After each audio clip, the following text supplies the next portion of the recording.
Gonna come back out and go, we're good to go. Or we're gonna have a nice little picture.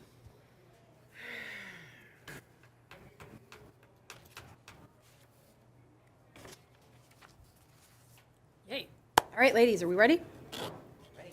We gotta call the meeting. I know, I wanted to make sure they were ready. Good to go? Okay. Okay, calling the meeting of November 17th, special meeting to order at 6:34. Please stand for the Pledge of Allegiance.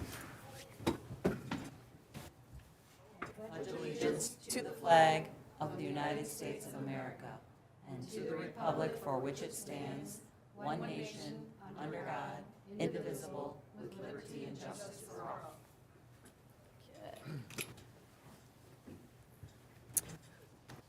Roll call of council members, please.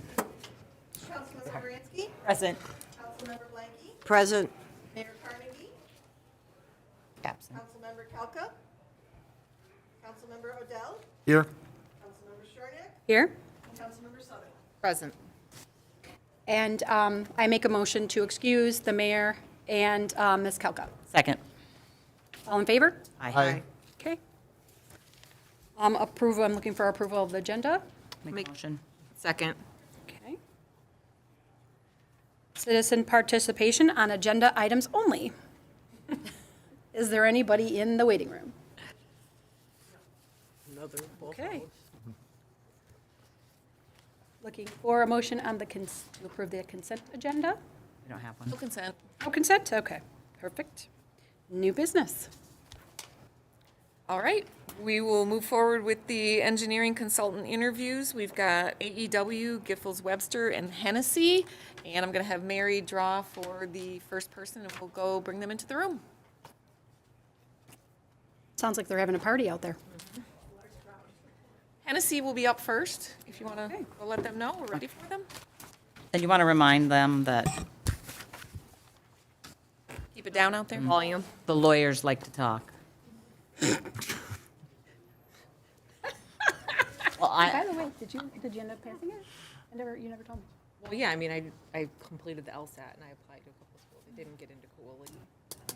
Back from Wayne State. So I added some more to my list because some only have once a year Oh. that you can apply. Well, congratulations, that's awesome. Thanks. So still work in progress. Fabulous.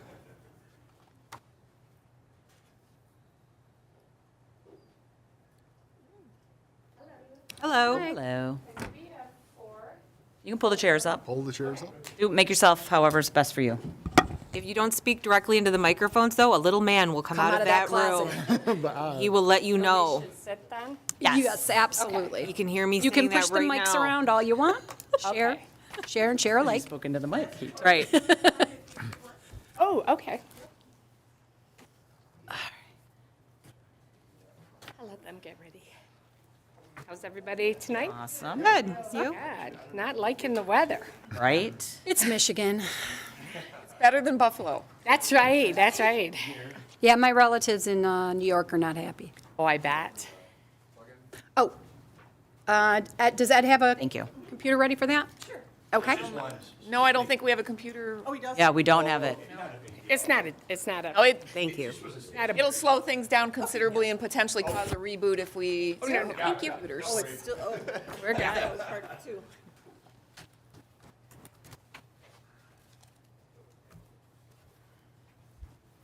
Hey, look, this guy on the flyer is him. I know, I all of literally them. noticed that right away. I was like, looking at this oh, you didn't use stock photos. Right. I was like, wait a minute, I recognize that woman. They look familiar. Awesome, awesome. So I, normally we would stand. I don't want you to think we're being disrespectful. Oh, but not at all. Not at all. I want to make sure no man comes out of the closet. So we want to say good evening and thank you very much for inviting us to interview and give us an opportunity to tell you a little bit about how Hennessy Engineers works with our municipal clients. I'm Joan Hennessy. I'm the president of Hennessy Engineers. And I'm going to introduce you to our team first. We're all going to speak just short little sections, and then we'll take any questions that you have. So this is John Hennessy. He's vice president, and he is the client liaison. This is Troy Nuccio. He is project manager. And this is Charles Smith, who is our construction manager. Hennessy Engineers has been in business for 51 years. We have approximately 70 employees, and we are a women business certified entity. We serve a number of communities and developers with their engineering and surveying needs, but our real focus is on communities. Which is a little different for us, is that I'm a CPA, I'm not a professional engineer. So that gives us a little bit difference in our leadership style, because we not only focus on the engineering technology or technical aspect of the issues, but we also focus on the financial controls, the transparency, and most importantly, grant compliance. So I head up the the program management group. In that, what we do is we manage grants. So I work with the technical staff when it comes to the grants. You can see we listed in our proposal, we're pretty grant-oriented. And with the SOG grant, the TAP grant, but we also, in addition to all the grants we did there, we worked with the city of Detroit when they were starting their Office of Grants Management. They had kind of, in Detroit, every department worked in a silo, especially when it came to grants. And so the Office of Grants Management kind of brought it all together. And we put in together controls and compliance avenues that we needed to do for that.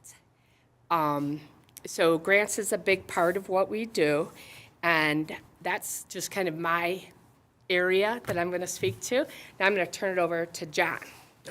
Good evening. I'm John Hennessy. And the first question everyone asks is, we're brother and sister. She always says she had no choice in the matter. But as Joan mentioned, we've our core competency is municipal engineering. Our father started out as a city engineer and then went off onto his own to start the firm.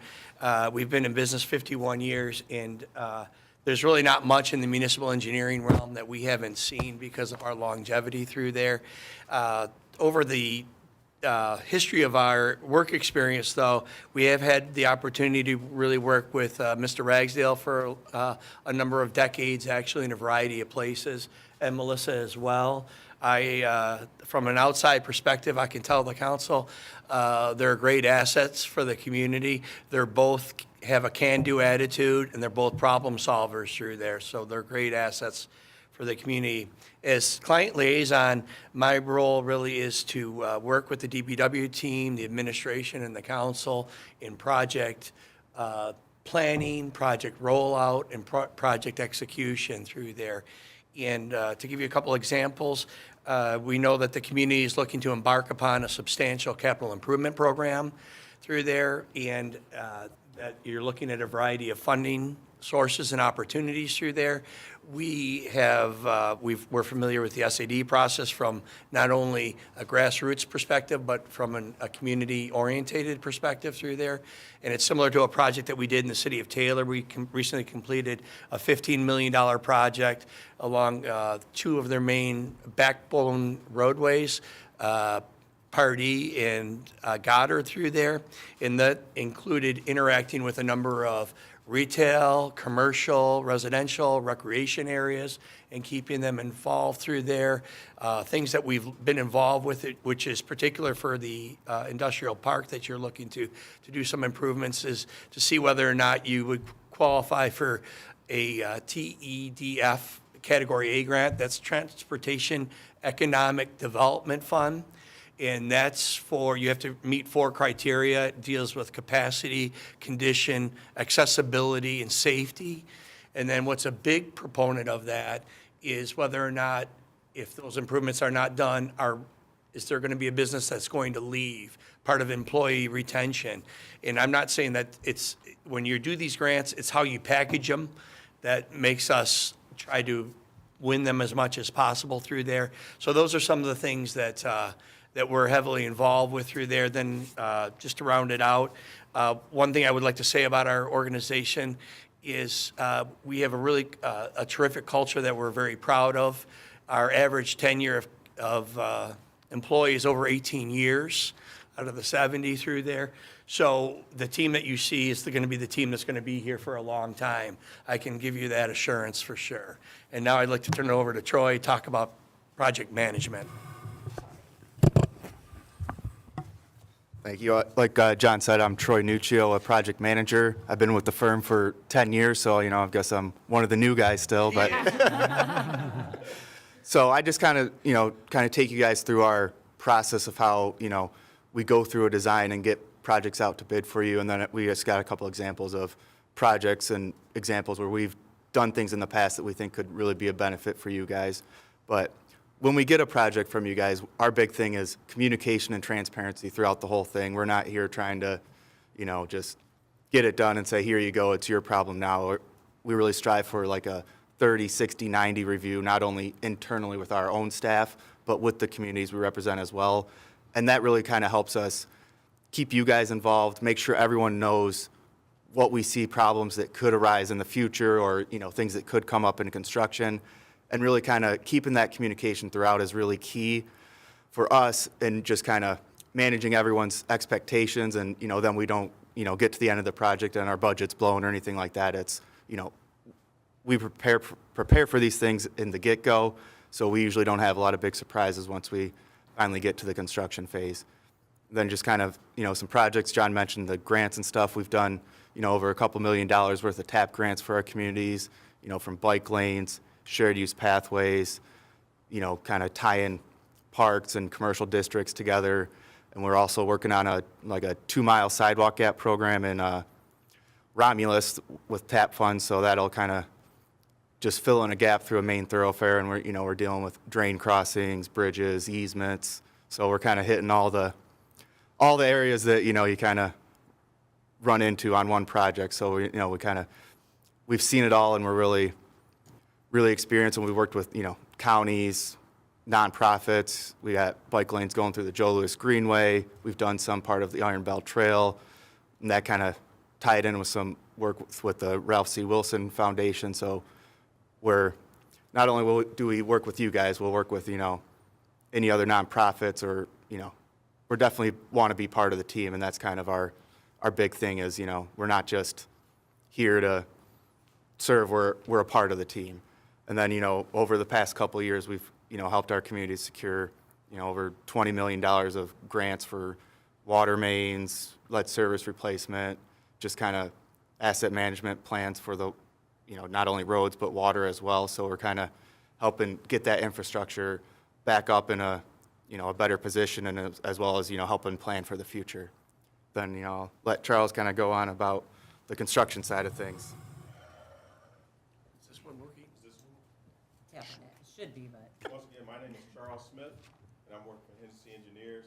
My background is I work for Wayne County. Go ahead and take just take the mic out of the stand and use it that way. Oh, Jeff. Darn it all. It's like the buzzer. It is. So my background, I work for, I retired from Wayne County with 27 years of service. Retired out as a department manager for the engineering department in Wayne County. I've been with Hennessy Engineers now for 9 years. I'm your man on the ground. I'm the one that's going to be in your communities, making sure that all your residents, all of your businesses know what's going on. We've put some key things together to ensure that our construction projects go well. First being that we set up the system so that my men and women that are out in the field doing the work are communicating with the administration here. That's first and foremost. And what that does is it keeps you informed of what's going on your projects. So when your residents come in, you can tell them what's going on. None of the information that we get is hidden from anybody. That's specific, and that makes a big difference in everything because we know the headaches come from the phone calls. Secondly, I work directly with the contractors. From the beginning, as soon as Troy gets the projects done and approved, I work directly with the contractors daily. I'm the guy that's over it. I review the plans, make sure everything are being put together per our specifications and guidelines as such. Third, the biggest that I enjoy is working with our residents and businesses. So we've developed a system where before the project even starts, we get notices out to our residents, informing them of what the project entails, what we require from them for the project going through, such as you may lose your drive approach, your water may be shut off. We give them notice ahead of time, so that way you guys don't get that headache of, why is the water off? What's going on? How come the residents don't know what's happening? We stay on top of that. And on that letter, my name is on there, my phone number is on there, my inspector's name is on there, his phone number is on there. We also have a general number that we put on there that goes directly to a voicemail system in our company that's answered within 24 hours. So I think that's a key component to make sure that all of our residents are informed as to what's going on. So some of the other things that I would like to hit on is community development. So our biggest thing is community development in the private sector. Like John said, I work with Mr. Ragsdale down in another community, and we found a company that came in that were doing underground utility work. Don't want to name them, but I understand you may have the same situation coming. It was a big to-do to get these people to conform to what we needed to be done in our right-of-way. It was a fight. We went all the way to the top. We got them to conform. That community has never looked better. We got those guys in control, and that's what we do here at Hennessy, and that's what we're going to do for Fraser. So now, if we'd like to hear any questions that you may have for us. We do have questions. Ms. Brantley? Yep, you answered a lot of our generic questions, so I'm going to go a little off script, and I'll make sure to ask each of the other candidates. The first question I really have is, having, submitted this proposal and reviewed Fraser, and obviously I'm sure you've communicated with Mr. Ragsdale, what areas of opportunity do you see for the city in terms of bringing in new or additional or fresh engineering perspectives, both for current projects and needed future projects? Well, I think the thing that we can bring is the history of our grant makeup and to look at really multiple potential funding sources through that. But I think one of our focuses is really, as Charles has mentioned, is really on the construction follow-up. You can have the greatest plan, that Troy can develop the greatest plan in the world, but if the construction is haphazard, clumsy, difficult for the residents, it's not a successful project, and it will never be remembered as a successful project. And that's one thing that we really focus on, I think. That's a little bit different than from where maybe some of other firms are. And my follow-up, which is totally just based on your particular expertise, the majority of your work, you do the city of St. Clair Shores, but we would be the only second Macomb County city. Where do you perceive your challenges, and how would you overcome those in terms of interactions with the county? Obviously, you've got a nice connection with Wayne County, but each county has their own particular unique set of circumstances. We do have, that's correct. This would be our second community in Macomb County.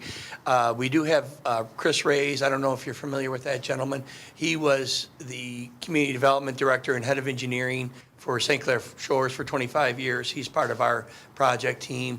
Our hydraulic modeler, that's part of our team, is Jason Mateo, used to be head of hydraulic modeling for Macomb County through there. So even though we don't have a huge footprint in a sense in Macomb County, we do have a lot of familiarity with the county through that area and we've done a lot of projects over the past 3 or 4 years in the shores through there, so we understand how to work with the county. And one thing I would also say, it's a bit of a small industry, to be candid. When you've been around for 50 years, you get to knock around, you get to know people through there. Thank you. All right, folks, tell me about a project that didn't go well for you guys with the community and what you did to remediate the situation. Yeah, that was a project that I was the project manager on. I always say no one has made more mistakes than me, you know, in the company, so I have a free. But we did a project where a community on a lake was getting $1 million a grant. A portion of that money had to go to seawall stabilization, shoreline stabilization. And the community was a small community. They got $1 million grants. They were very cognizant of trying to get as much of that $1 million as they could. And the project turned out great and everything.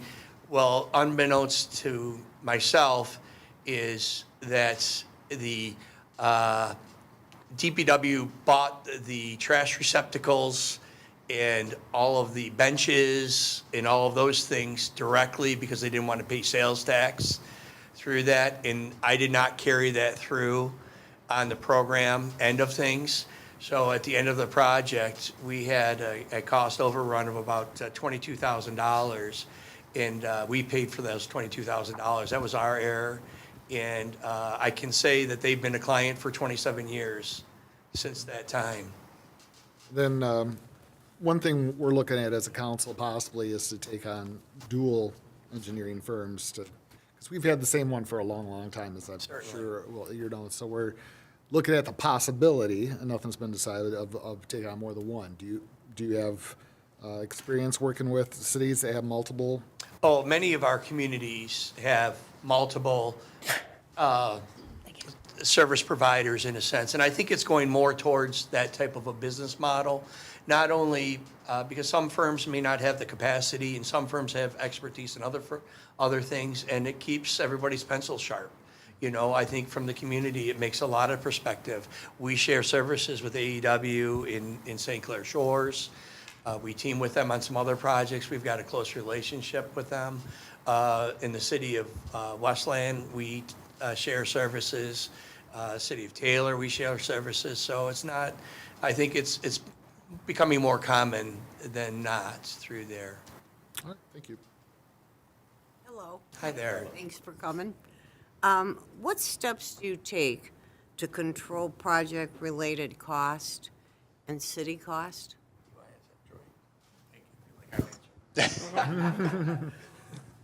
Yeah, so as far as project-related costs, all our inspectors have tablets which they enter their inspector daily reports on, and it's all, you know, cloud-based. So as they enter information, I get it in the real time in the office, and we have alerts set up for when we're getting, you know, 75% of the cost of that pay item for the project. So we're actively looking to see, like, are we going to have an overrun on this, or are we going to have a underrun on this? And, you know, between me and Charles and the inspection staff, we're always, you know, we're not just relying on the computer as well. We're in constant contact. Our inspectors know what quantity they have for which for which project, and they're tracking that as well. So when they see, oh, we're a quarter of the way down the road and we're halfway through this pay item, we need to be proactive. And that's when we, you know, we'll get with the city, we'll, you know, start going through the plans and try to find what is the solution, how do we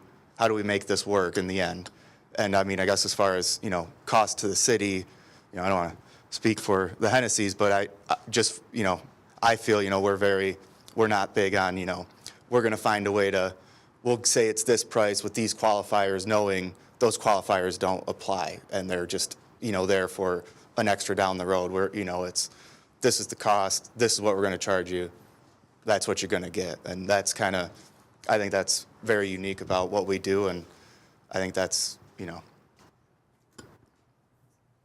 And just a quick second question. Joan, you mentioned that you do tap into grants and you keep an oversight on that. Yes. What's your percentage? How well do you do with the grants through the years? Have you had success with that? Oh, yes, and, you know, we've had a lot of experience in managing really big grants. Like when, I'm sorry. Man, that was me. If we were just using that, I'd be okay. No.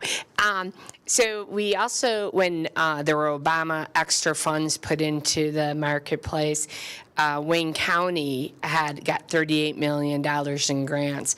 And we won a bid to manage that for them with compliance and dealing with 34 communities in all their different projects. So we've had a great success rate with grants. And it's really just kind of, we look at it a little bit differently sometimes than some other firms.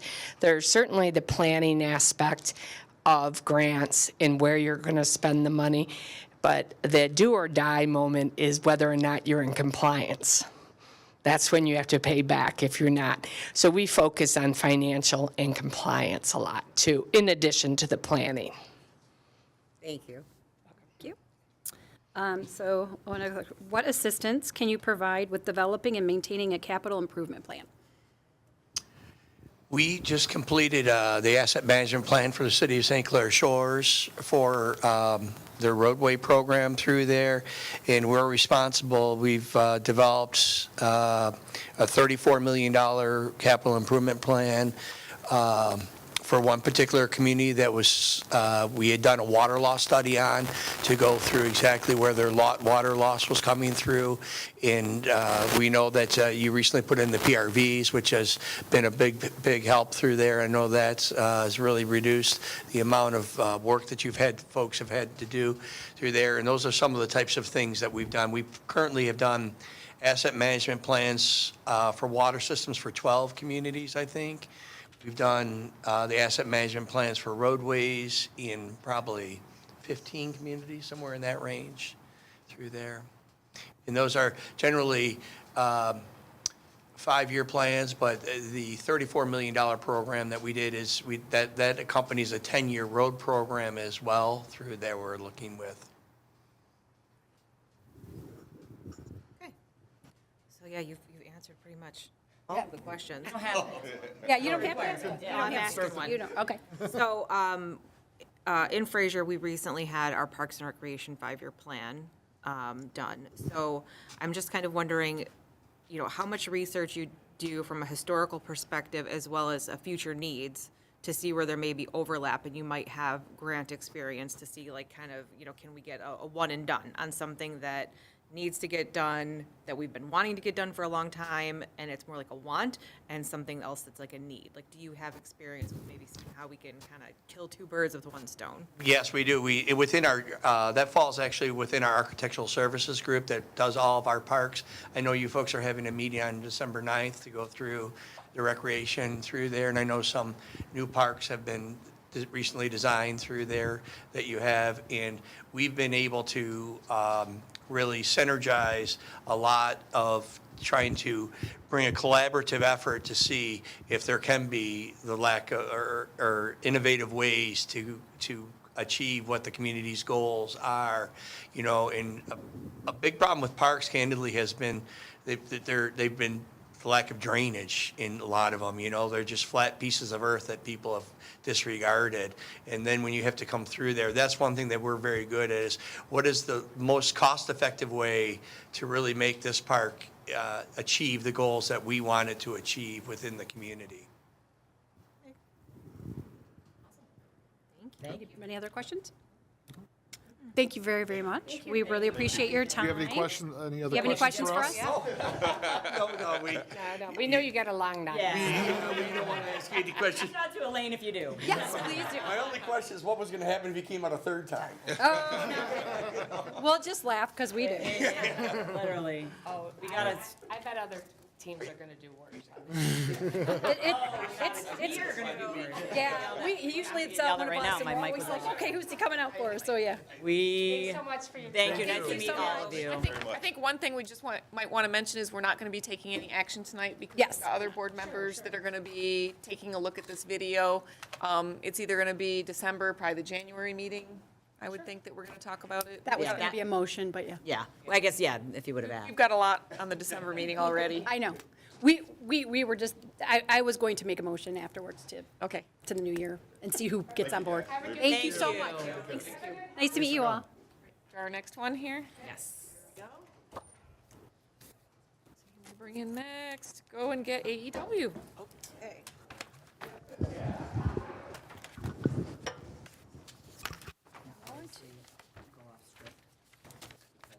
Right.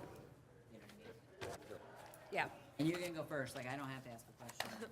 I just try to ask more global, You like, can start. yeah, you go first. That's an interesting balance with Honestly, the CPA, you know, with her skills. I No, but that's by time release. No, no, no, no, no, no, no, no. I'm sorry, no. I thought you said something else. Oh, yeah, I was like, wait, what? Yeah, no, Okay. I'll know it when I see it. no. Good evening, guys.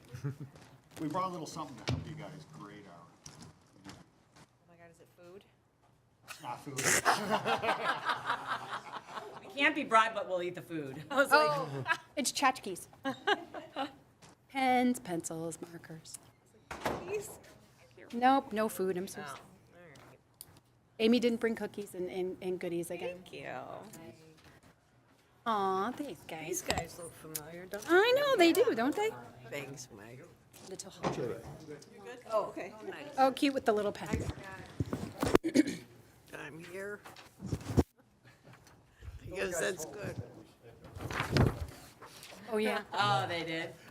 Did they really? Oh my God. that's funny. That didn't seem very nice. No, Ed, we're gonna see how many times that has to come out for. Yeah. It's a challenge now. Thank you. That's funny. What nice pictures of them, huh? Is this See, like they the- already know that, though. Yeah. is that like We tried to warn them that if they didn't speak into the microphones, that Ed was going to Battery come out. change? And it was at least four times. No, it was only twice. Really? It was only 2 times. All right. Put it up. Because they even said it, what happens if he comes out a third time? Then you get the buzzer. Yeah. How many people do you think are on our council? There's two. Well, there's two missing. Well, there's 2 missing, I know, but I mean, that looks Always like, carry 1 or 2 extra if you're smart. Lose, you lose. You don't show up, you don't get the souvenir, right?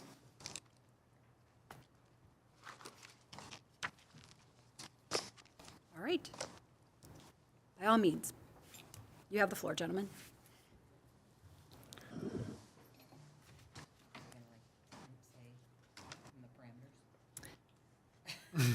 Well, I figured they just know wanted to we do a did, like, presentation. Oh, well, I just figured they had a presentation or something they wanted to, I was going to let them go first, like we did the last group, and then we have questions that we probably already know the answers to, but, We did have a presentation, but. Yeah, brief, but, Oh. yeah. We don't have a computer set no, up. and- yeah. Oh, yeah. No, It was just, very oral. problematic last time. we're just going to do that verbal thing. So, tell us. We'll just do Introduction. a verbal introduction. Yeah. Sounds good. All right, well, thank you very much for having us here tonight. We're certainly excited to be here. Grateful and thankful, as always, to be serving the city of Fraser. My name is Michael Vigneron. I've been currently serving in the capacity of city engineer for the city of Fraser for about the last 5 to 7 years. And with me tonight is Scott Lockwood. Scott is our Yeah, I'm Scott Lockwood. I'm Executive Vice President for Anderson, Eckstein, and Westrick. I've been with Anderson, Eckstein, and Westrick since 1995. Been in the city of Fraser since 1999. Was a client manager at that time, and then kind of started to phase over the client manager duties to Mike in around 2013. That's kind of a phasing process. So he's introduced more or less in 2013 and is, obviously taken over the client manager position. Since then, I am now what we call the principal engineer for the community. And so, like, my role now is basically to provide Mike any of the resources he needs, people, equipment, help, because I obviously have some institutional knowledge of the community. So that's kind of where we're at as far as City of Fraser. All right. So then we have some questions. The first one, can you please tell me about your grant experience, successes, and what you could do for the city? Sure. We have quite a bit of grant experience. In our opinion, we have a team of people that are always on the lookout for grants. When somebody finds one, we circulate them amongst our team. and find somebody that is kind of the champion of that grant opportunity. They dig into what the specifics are of it, and then we circulate that back and try and find a way to utilize that grant funding in a unique way to serve our communities, to find projects that may fit something maybe that isn't necessarily what the grant was intended for, but find a unique way to utilize that funding. I think a great example was the SAW grant that came out in the mid-2010s. The original intention of that grant was a little bit different than I think we applied for, and were very successful on that behalf. I think the number of the grant dollars on that was pretty substantial across a dozen communities or so that we represented. I think that's one example of a way that we try and find unique opportunities to utilize grant funds to leverage the scarce dollars that you guys have to spend on infrastructure projects. Yeah, so to expand on that just a little bit, we do have a group that basically they're tasked with seeking out grants, bringing them to all the project managers on a routine basis.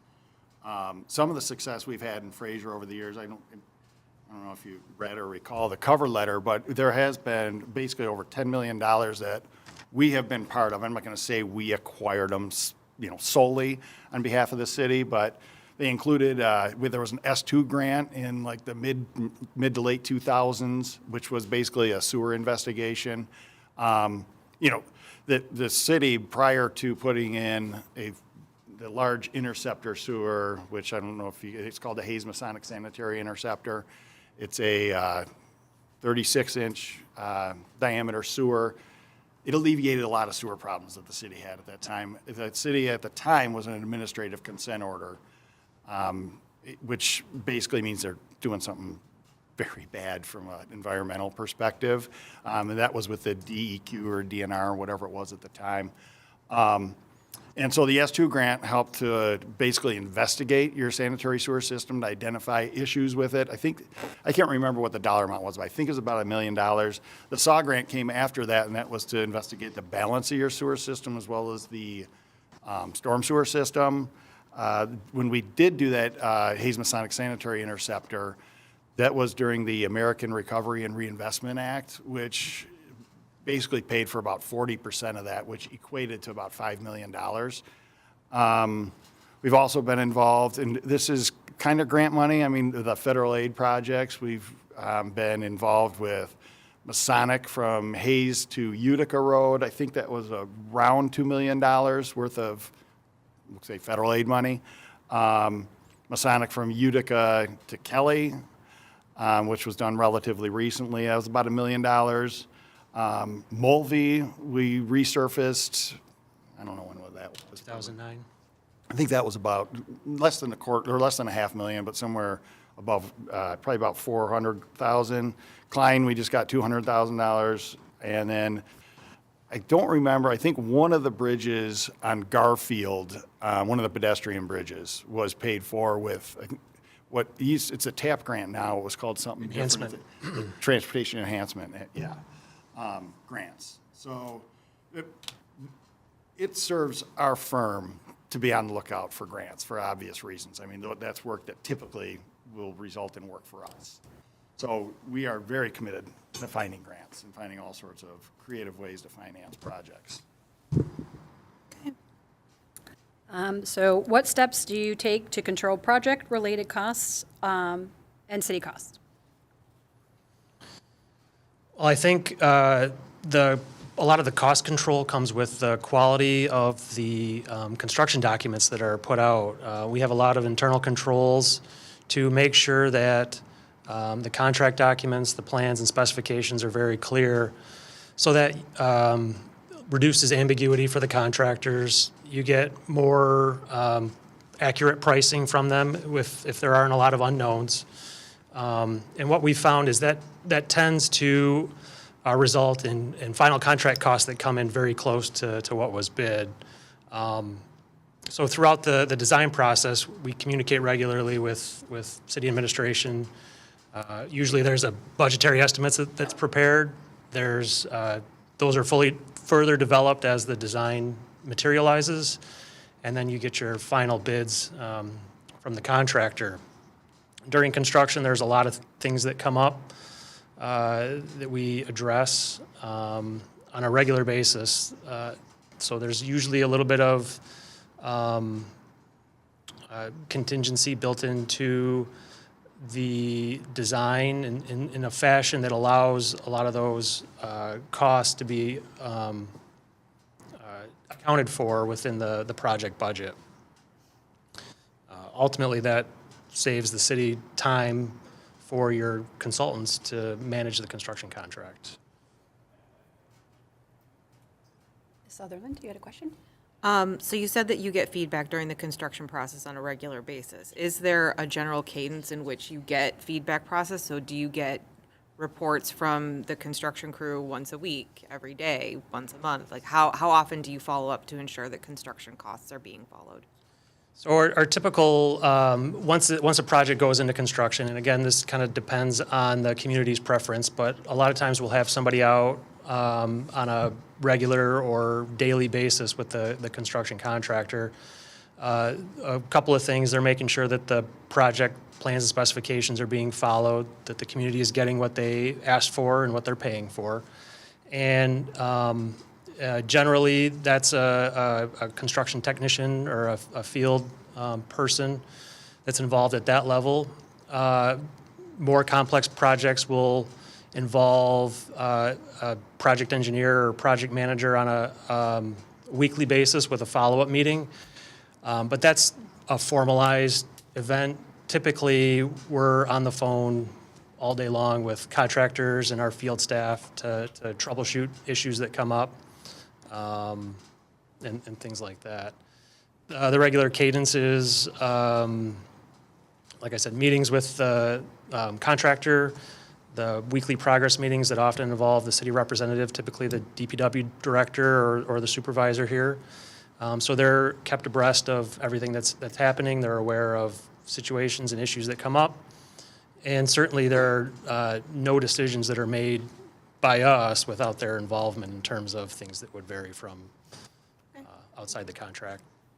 And when we do the full-blown construction engineering, because sometimes the city will have an individual that will oversee it on behalf of the city, like an employee that will do it, or sometimes they'll hire us, like for the 14-mile road water main, Utica road water main, or for Klein Road, for instance. We had somebody out there that's there every day, and they have an inspector's daily report, and in that daily report, it keeps track of all quantities that are being constructed, and then any other things that are experienced during construction. Like, if they had a patch that they removed and they needed to do some undercutting because the subgrade soil was, not suitable, that would get recorded, and there'd be a note in there, and there'd be oftentimes a diagram, so that anything that comes up that's out of the ordinary, and if Mike needed to look at it at a future date, it's very well documented.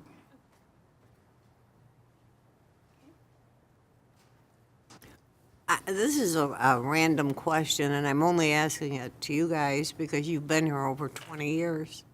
Most of your career or contracting with the city, I would say, was experienced with our previous DPW director. And without naming or whatever, as an engineering firm, do you step in?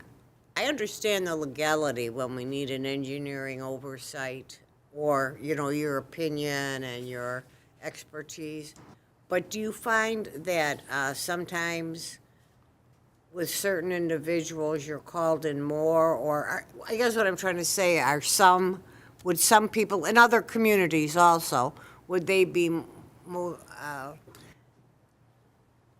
would they, like, on their own do things that sometimes you'd be called in to fix or to, not fix, but, handle? Sure, I think every city is unique, every project is unique. From our perspective, every client is unique, and they have unique needs, and we work to fulfill those needs. So in some cases, There are some communities that rely on our services more, and a lot of that is depending on their staffing levels. And some, it's less. And again, that speaks to the, the personnel that are available, and the time that's available to them. So it is on a need-to-know basis type, as you go through a project or called in for a project or something like that? Yeah, we like Scott said, we like to get integrated with the community so that we're well aware of things that are going on, whether we're directly involved in the decision-making process to get there or not. We like to know what's going on so that we can better serve the community. Well, you have a wealth of information here. I know that and experience. There was something mentioned previous, and you talked about the project directors and the engineers and the contractors and how you keep in touch with everyone. And the suggestion was, came up about, have you ever sent anything on your own to explain in layman's terms, like about a project that's going on in the city to our residents? Have you done that? I believe we have for a number of years, and this was kind of interrupted by COVID, but typically before a project would get started, we would host a pre-project town hall meeting. Oh. And it was an opportunity, we would send notices out to all the affected residents, and it was an opportunity for them to come in and meet with us, usually the city representative and the contractor were all there available. We're as guilty as probably most engineers of having difficulty sometimes explaining the technical aspects of what we do to the residents of the community, but it's something that we've kind of learned with a lot of practice.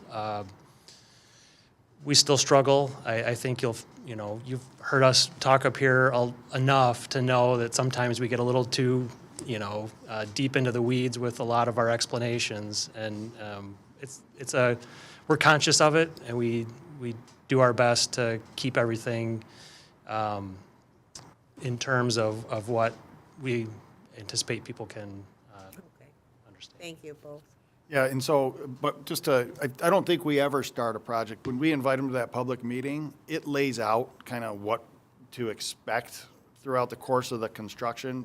Like, what is the construction? What are we doing? And then how it's gonna be done. So in other words, is half the road gonna be expected to be closed for 4 weeks, or for, in which half of the road, and will mail service be provided? We ask them, you might ask them to mark their irrigation if they have some near the road.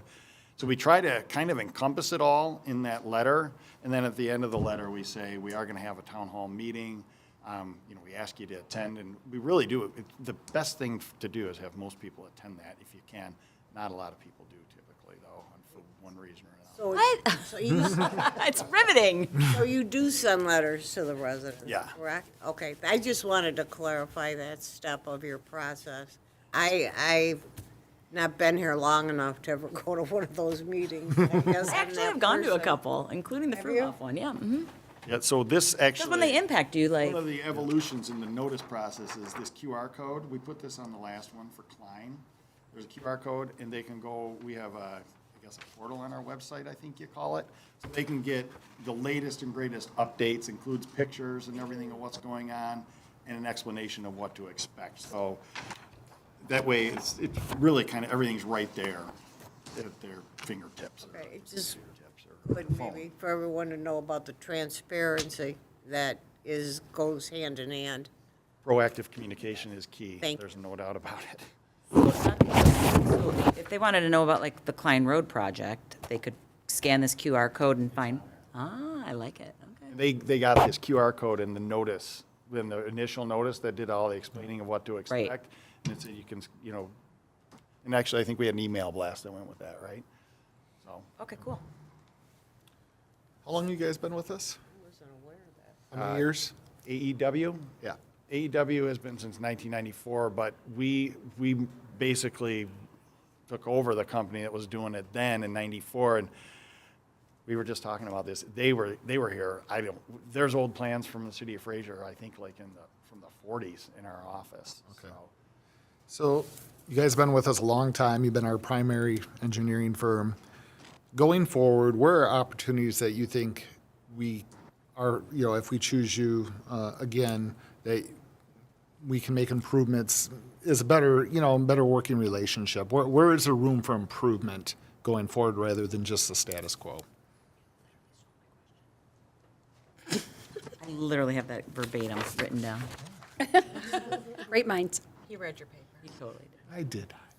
I think communication, number one. We do our best to communicate, and I think that's an area where we've recognized over the last, I'll say 5 years or so, there's been maybe a lack of, not a lack, but the communication's been a little less than I think maybe the city council would desire. So we've worked on that. We've been providing monthly updates to the city manager in terms of all of the active work that we've got going on and kind of where the status is. And a lot of that seems, as we prepare those every month, sometimes not a lot happens in a month, and it seems like maybe things are delaying. And I think opening that line of communication, providing that transparency, has helped us be more accountable to you guys for the service that we're providing.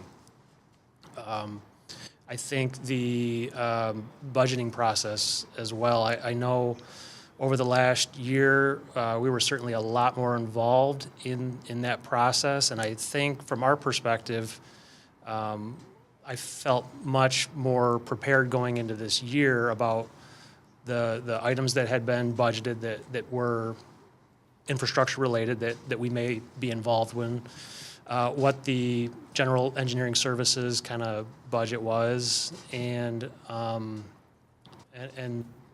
what the multi-year kind of plan was for some of these projects, where in the past, I don't know that was necessarily always communicated to council. If we thought, well, we're going to budget, a couple $100,000 this year, but, a couple of years down the road, there's going to be more coming as part of this project. I don't know that was communicated very well. I guess I'm coming back to communication, and I think that's where we think we could probably improve. Okay, thank you. Okay, tell me about a project that you had that didn't go as well and what you did or are doing to remediate the situation. And not the cost one that you forgot about. We remember that one. Any community. Every project has its challenges. Scott brought up the Hayes Masonic project. Obviously, a very big project for the city of Fraser. It was a very big project for us, and there's things that came up during construction that we couldn't have anticipated, and as it became evident that there was going to be changes that were going to be required, additional costs probably that would have been incurred, we made sure that we got in front of it, brought it to city council so they were aware of the scope of the issue, and could make a decision about how to, we're involved in the process to go forward. I know Scott was a lot more involved in that one than I was. Every project has its issues. Some are small and don't seem to be as impactful to the project scope or budget, and some are more communication. Getting in front of it, I think, again, is key to make sure that everyone's aware of the issues that are coming up. And then last thing, one of the things that a lot of municipalities seem to be going towards, and it's definitely something that's been discussed amongst council, is the possibility of having more than one firm to provide services, to keep the competition, to run it like a business, not as a reflection that you're doing something wrong, but just as an area of opportunity. Based on the information we have, you do that in other cities, and tell us about your experience in that regard, and what your strength is as a company that you think that we would, if we were to split the role, where we would rely on you primarily. Does that make sense? You want me to answer? So we do, like you said, we're amongst several consultants in several other communities. All those communities, most of those communities are significantly larger than the city of Fraser. And all those communities definitely have a lot larger administrative staff than the city of Fraser. Most of them have several professional engineers on board. And I think the primary reason that that's important is because those professional engineers are, or whatever, the staff is looking at the city holistically, and then they're asking the consulting firms to do a specific project. So like Livonia, for instance, we do the concrete road program there, which they have a very large concrete road program. They have the $5.5 million annual budget just for concrete roads. But we do the concrete road program there, but we don't do basically anything else. We don't know what the water main condition is like. We don't know what the sewer condition is like. They evaluate all that. They negotiate all the contracts. They meaning Livonia? They meaning their staff. Now, they have, I think, 3 PEs, and they have a separate engineering department. Same with the city of Troy. Neighbor nearby, St. Clair Shores, they do have 3, but they also have engineers on staff and just a lot more. Like what in this, where we are, we have a exclusive contract with different communities. We really take pride in the fact that we feel like we are your engineering staff.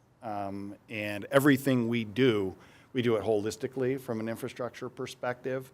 And again, it kind of goes back to when there's grants out there, we pursue them on behalf of the city of Fraser. If there's a grant out there for a community that has multiple consultants, we might notify them of it, but we aren't pursuing it on their behalf. I mean, we would if they asked us to, but that's just not part of our. Would an example of that be like the sidewalk grant that you had presented to us? Yep, yeah, exactly. Awesome, thank you. That was it? Okay, does anybody have any other questions? Nope. No? Gentlemen, did you have any questions for us? I gotta ask. I was hoping you'd ask that. Okay. What did you want? I can't remember, did we say the plan is to, because everyone's not here and we want to have everyone's opinion, we're going to table any decision until The other two. probably, yeah, the other two have an opportunity to review the video and then we can deliberate in an open meeting. The only other thing I was thinking of when we talked about communication, and really communication is key, right? I mean, if anybody in council or administration has something they want to relay to us, we need to know it. And I think maybe, I don't know exactly how this would work. We don't want to take up more of your time, but we would gladly come and you could schedule it for a routine basis and then either do it or not do it, for us to show up in person instead of, as follow-up to the write-up that we give you, just to field any questions. And it could be things that are on that list of projects, and it could be anything else. We would certainly be glad to do that. We have a standing meeting with the administration, or at least the DPW. I don't know who, I think building and others show up to it. But we could do something similar with either a committee or the whole council. And we would gladly do that. Is that at an hourly rate, or how would that work? Or is that a cost of doing business for you? I mean, I'll tell you that. keeping in mind that we do not want to meet every week because Well, we would not be getting paid for that meeting, I'll tell you that much. You might do it once a month or once, Once a and quarter. You might say, you know what, we don't need Right. this time. But I'm saying, just put it on the calendar, and, I mean, I can say that we would just do it pro bono. Okay. Perfect. Communication is the key. It is, always is. Awesome. Okay? Thank you. Thanks, guys. Go. I like Good that you evening. shaved. It's like, look it. It's supposed to be no shave November, but I guess that was like no shave October. I appreciate Hunting. it. Didn't bring me any luck. No? Was that the purpose behind it? No, it okay. wasn't, but after. There's usually a purpose why guys decide to grow it out when they haven't before, so. Yeah, I'm not sure why I did it. It's just like when we change our hair color. It just needs Yeah, something. just thank you very much. Have a great rest of the evening. Thanks, guys. Thank you, guys. They were picking up. Talk to them as we can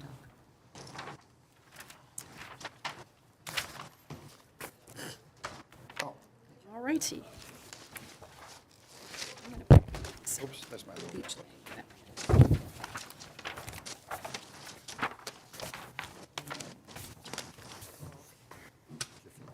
Now you know. Have a good holiday. Thanks, guys.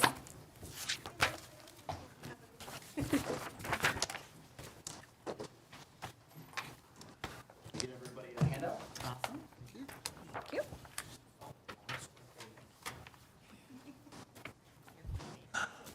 You got it. Thank you. You gotta love those. Thank you. I said you gotta love those. Always happy when it actually works. You don't walk over to the printer and it's all mangled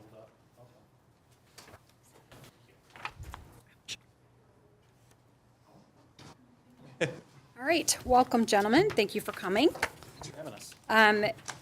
We will let you introduce yourselves and your company, and then we have questions for you, and then you can have some questions for us if you'd like. Okay, cool. My name is Mike Kozak. I'm a partner with Giffords Webster. We're a full-service engineering, landscape architecture, planning, and surveying firm. I run our Washington Township office up here in Macomb County. We are headquartered down in the city of Detroit. Uh-oh, Yes, the mics are very, very sensitive. right up to me. Is that better? Yep, All right, cool. and if he pops out the door, that's why. And this is Brent Kraft, one of my project managers. Go ahead, Brent, if you want to introduce yourself. Yeah, I'm project manager, been working with Mike for a while now. I've been working with a lot of the communities that he's been working with too, so specialize in construction starting, but then obviously just the design engineering as well and municipal. All right, we want to go straight into questions? Sure, yeah. Okay. Okay, so tell us about your grant writing experiences, success, and what you think you could do for the city of Fraser. Tell us about your grant writing experience, success, and what you think you could do for the city of Fraser. See, it's an equal opportunity. Yes. We've been very successful with a wide variety of grants. One of the interesting things, even since we've submitted this proposal, is we were awarded the city engineering contract for the city of Ecorse. He's going to yell at me, I can already tell. We also represent the city of Inkster on various sewer projects, and both of those communities, primarily just because of their age and economic background, do very well with grants. Obviously, they score high when it comes to parks and recreation grants, rehab grants for their infrastructure. So we've quickly jumped into all of the work that they're doing there and have helped them, and we're working on a couple grants right now. In the past, some of our other municipal clients, SAW grants were a very big thing 3 or 4 years ago that just about everybody got. But I think were huge investments for the communities that we represent, and we're still just scratching the surface on some of the changes that we can be made to their systems from what we learned from those grants. Our planning department, like I said, we aren't just engineers and surveyors. We have a large planning department as well. And they really do a great job tailoring the effort that they give into a grant to the community that they're working for. So, and it's kind of our whole theme is to sit down with the client, make sure we understand what that need is that we're trying to fill, and don't waste anybody's time on a grant that if, we score in the middle of the pack, it's just not worth the time. So we hope that that's, something that we can really help the city with. Awesome, thank you. Thanks. What steps do you take to control project-related costs and city costs? So lately, it's been a real challenge to make sure these projects are where our estimates are. During construction, our team, led by Brent, does an excellent job with construction administration. I think we stress it in our proposal. I stress it in everything we give to anybody that communication is the key to everything. Managing the expectations that our client has, that the contractor has, really starts even before a project is awarded. So making sure everybody understands how a project is progressing. If there are unforeseen conditions that arise, getting everybody in the room right when that's discovered, determine what a potential solution might be, and what the various impacts of those costs might actually be. It has been a challenge lately, just because of material shortages, because of work shortages, ensuring that at least estimates are matched. But I would say we've really been able to keep projects in the original cost, with the original bid cost, essentially. Not, change orders have not been an issue for most of our municipal projects, let's say in the past, 5 to 10 years even. It's really those initial costs from when the project is originally estimated to when it's actually getting bid. It's so hard to predict right now. And then I want to jump real quick. I deal with the construction a lot, so the inspection, the actually talking to the project managers of that construction firm. So there are no surprises. We usually have full-time inspection, depends on what kind of job it is, but that full-time inspection or just full-time admin and talking to these people to actually say, you know what's going on, you're not expecting any surprises, and that will allow you to plan better.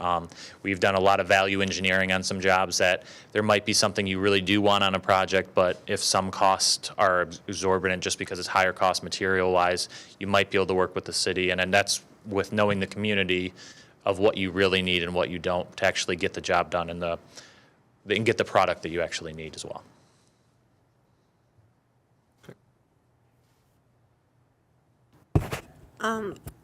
What assistance can you provide, whether developing and/or maintaining a capital improvement plan? So, again, depending upon when we've come into a community, a capital improvement plan may already exist. But obviously, there could be a water capital improvement plan, one for sanitary, one for storm, your roads. We have really seen it both ways, where we are already taking someone else's plan, essentially updating it based on new budget information, new standards that might be in place, or we've started from scratch and come up with a new plan. As you'll see in our proposal, we represent communities that, like Fraser, are dealing with aging infrastructure that has been here for some time, that you're reinvesting in and rehabilitating. Obviously, your capital improvement plan is going to be very heavily focused on that rehab. It's going to be about prioritizing the things that need to be fixed first, the things that are going to have the most dramatic impact on the most people, and really keep that infrastructure the most viable it can be. On some of our younger communities, that capital improvement plan really is more about growth, and it's about spending the dollars where, again, it's still going to benefit the most people, but it's controlling that growth and matching that with the development that we see. It's a real dichotomy, because we see communities where people are happy to see us come in and replace a water main on the street, and then we have communities where they're still growing, and we tell them we're going to put a water main in where it doesn't exist. They're not as happy, and it's really hard to wrap your mind around those two things, because it seems like it always makes sense to invest in that, but there's still a balance there. But I think our perspective, and it's a little unique, would be to be able to see kind of both sides of that and make sure that we're balancing the needs of what the residents today really need, and what people are willing to pay for in the future. Thank you. Thank you.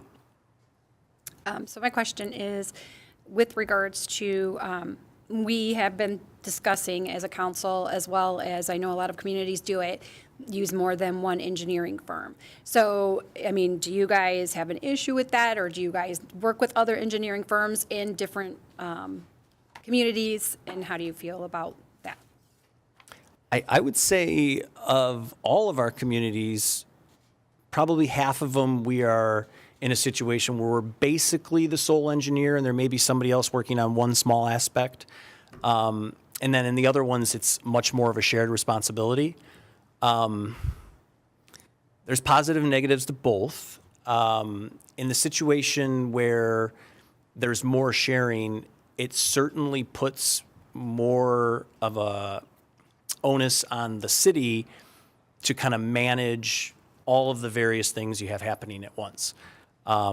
Where somewhere like in Washington Township, where we're pretty much performing most of the engineering services, that really falls to us to understand how one project may interact with another, making sure that we're always thinking ahead of okay, if we do this project here, how does it affect something that's coming 2 years down the line? Because we kind of know that's happening. In other communities, like the city of Inkster that we represent, there's 3 or 4 different engineers working.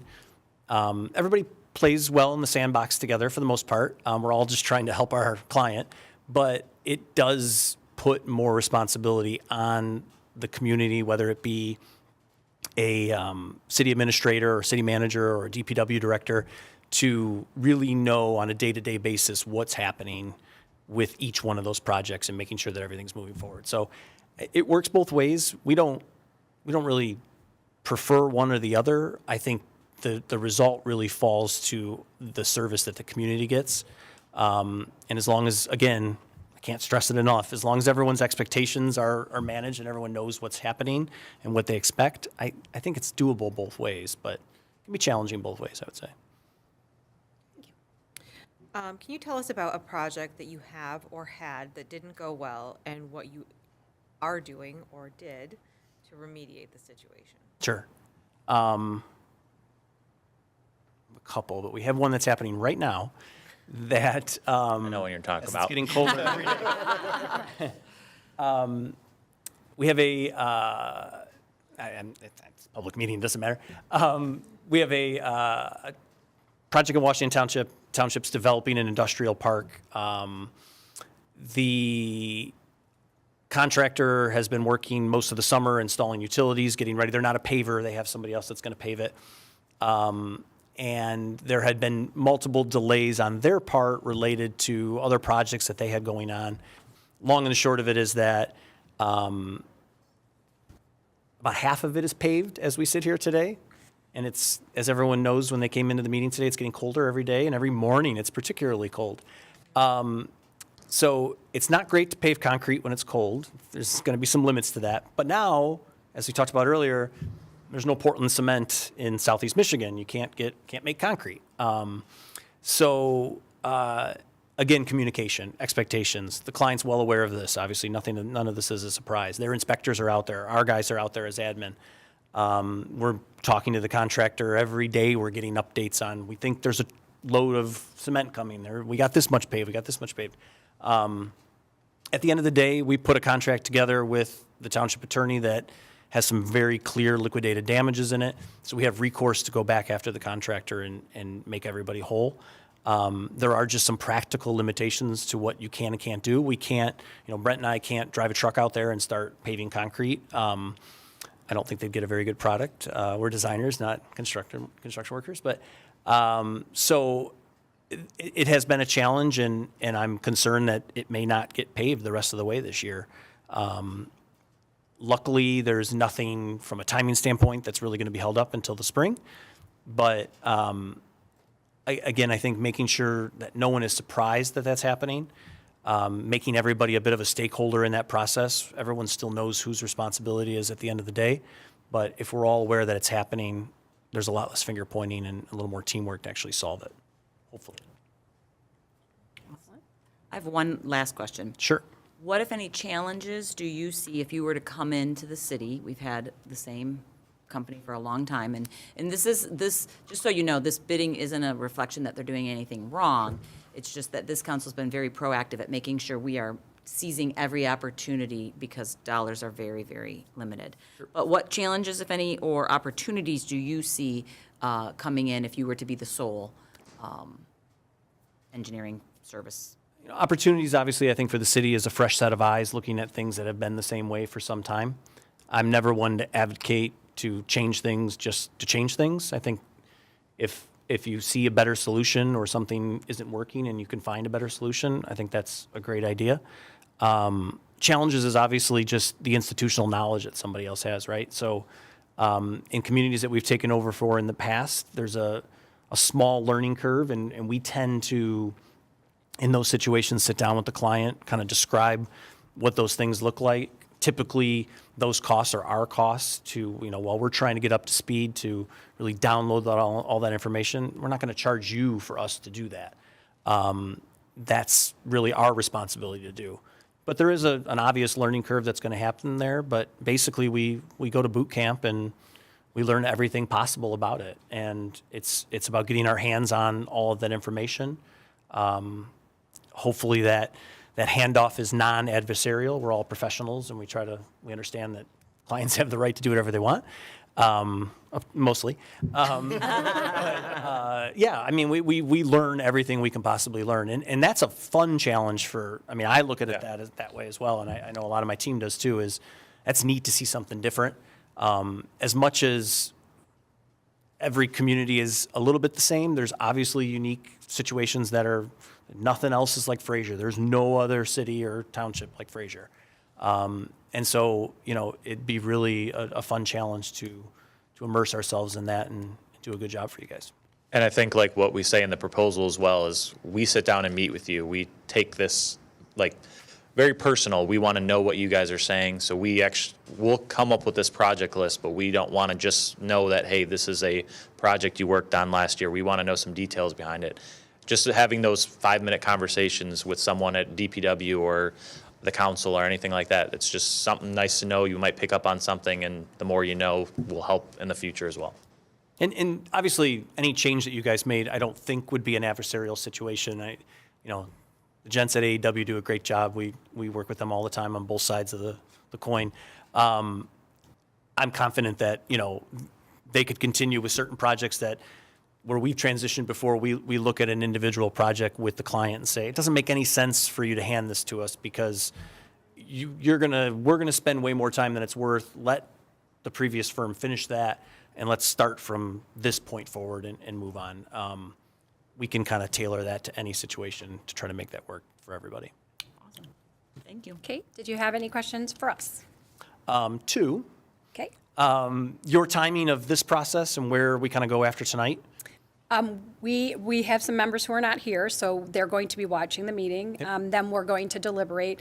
Our December meeting's looking pretty packed, so we're probably thinking after the new year is when we'll be deciding on what we're going to do, because that way we'll have a full board and everybody will get their way in. Okay.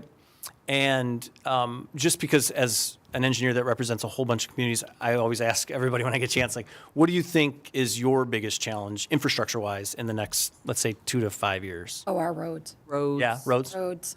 Just No. cost, too many to fix. Not Too many enough to money. fix, Cost, not enough too many money. to fix, cost too many. Same problem every community has. And is it the industrial ones? Is it the local ones? Industrial hasn't been, we've been Yeah. Both. discussing it, both, Yeah. both. And But we you- had a bond we had quite a few streets done with a bond 5 years ago. So we did that, but our industrial park hasn't been touched in a very long time, and we know it's about 18 million to do that. So we've been discussing different ways to fund that, and because we know it has to be done. I Our mean, it hasn't Special been touched assessment since the districts 90s. add words here. No, Nope, that's what we just we've talked been about talking at the about. meeting. Yep. Yeah, So, so we're quite familiar. So on the township side, obviously, townships don't control their own roads. They're at the mercy of the county that they're in. So subdivision roads in particular, we have found, even in newer communities like Washington Township, there are still 40-year-old subs that those roads are still there from when they first went in. We've had a lot of success with SADs that are working in conjunction with the county, but the township basically, obviously being the bank and the residents covering the other kind of half that the county doesn't cover. But the roads have to get pretty bad until people will, school bus can't drive down the street anymore to pick my children up. We need to fix the road. If obviously an industrial park, you can't get deliveries to that building, that's a problem. So, okay, so roads. Yeah, that sounds about right. yeah, Never enough Thank money. you. never. Thank you so Especially in much. small communities, but thank you. Thank you, guys. Gentlemen, thank you Really so much. appreciate it. Have a good Have a evening. good Thanksgiving. Did you guys want to take a 5-minute break? Okay. Yep, I'm freezing right now. Okay, we're going to take a 5-minute break. Everybody come back at, what is that? Well, no. 5 to 8. Okay? Pause. I was reading the second hand. Yeah. It was warm for a minute. Oh, no.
meeting back to order at 7:57.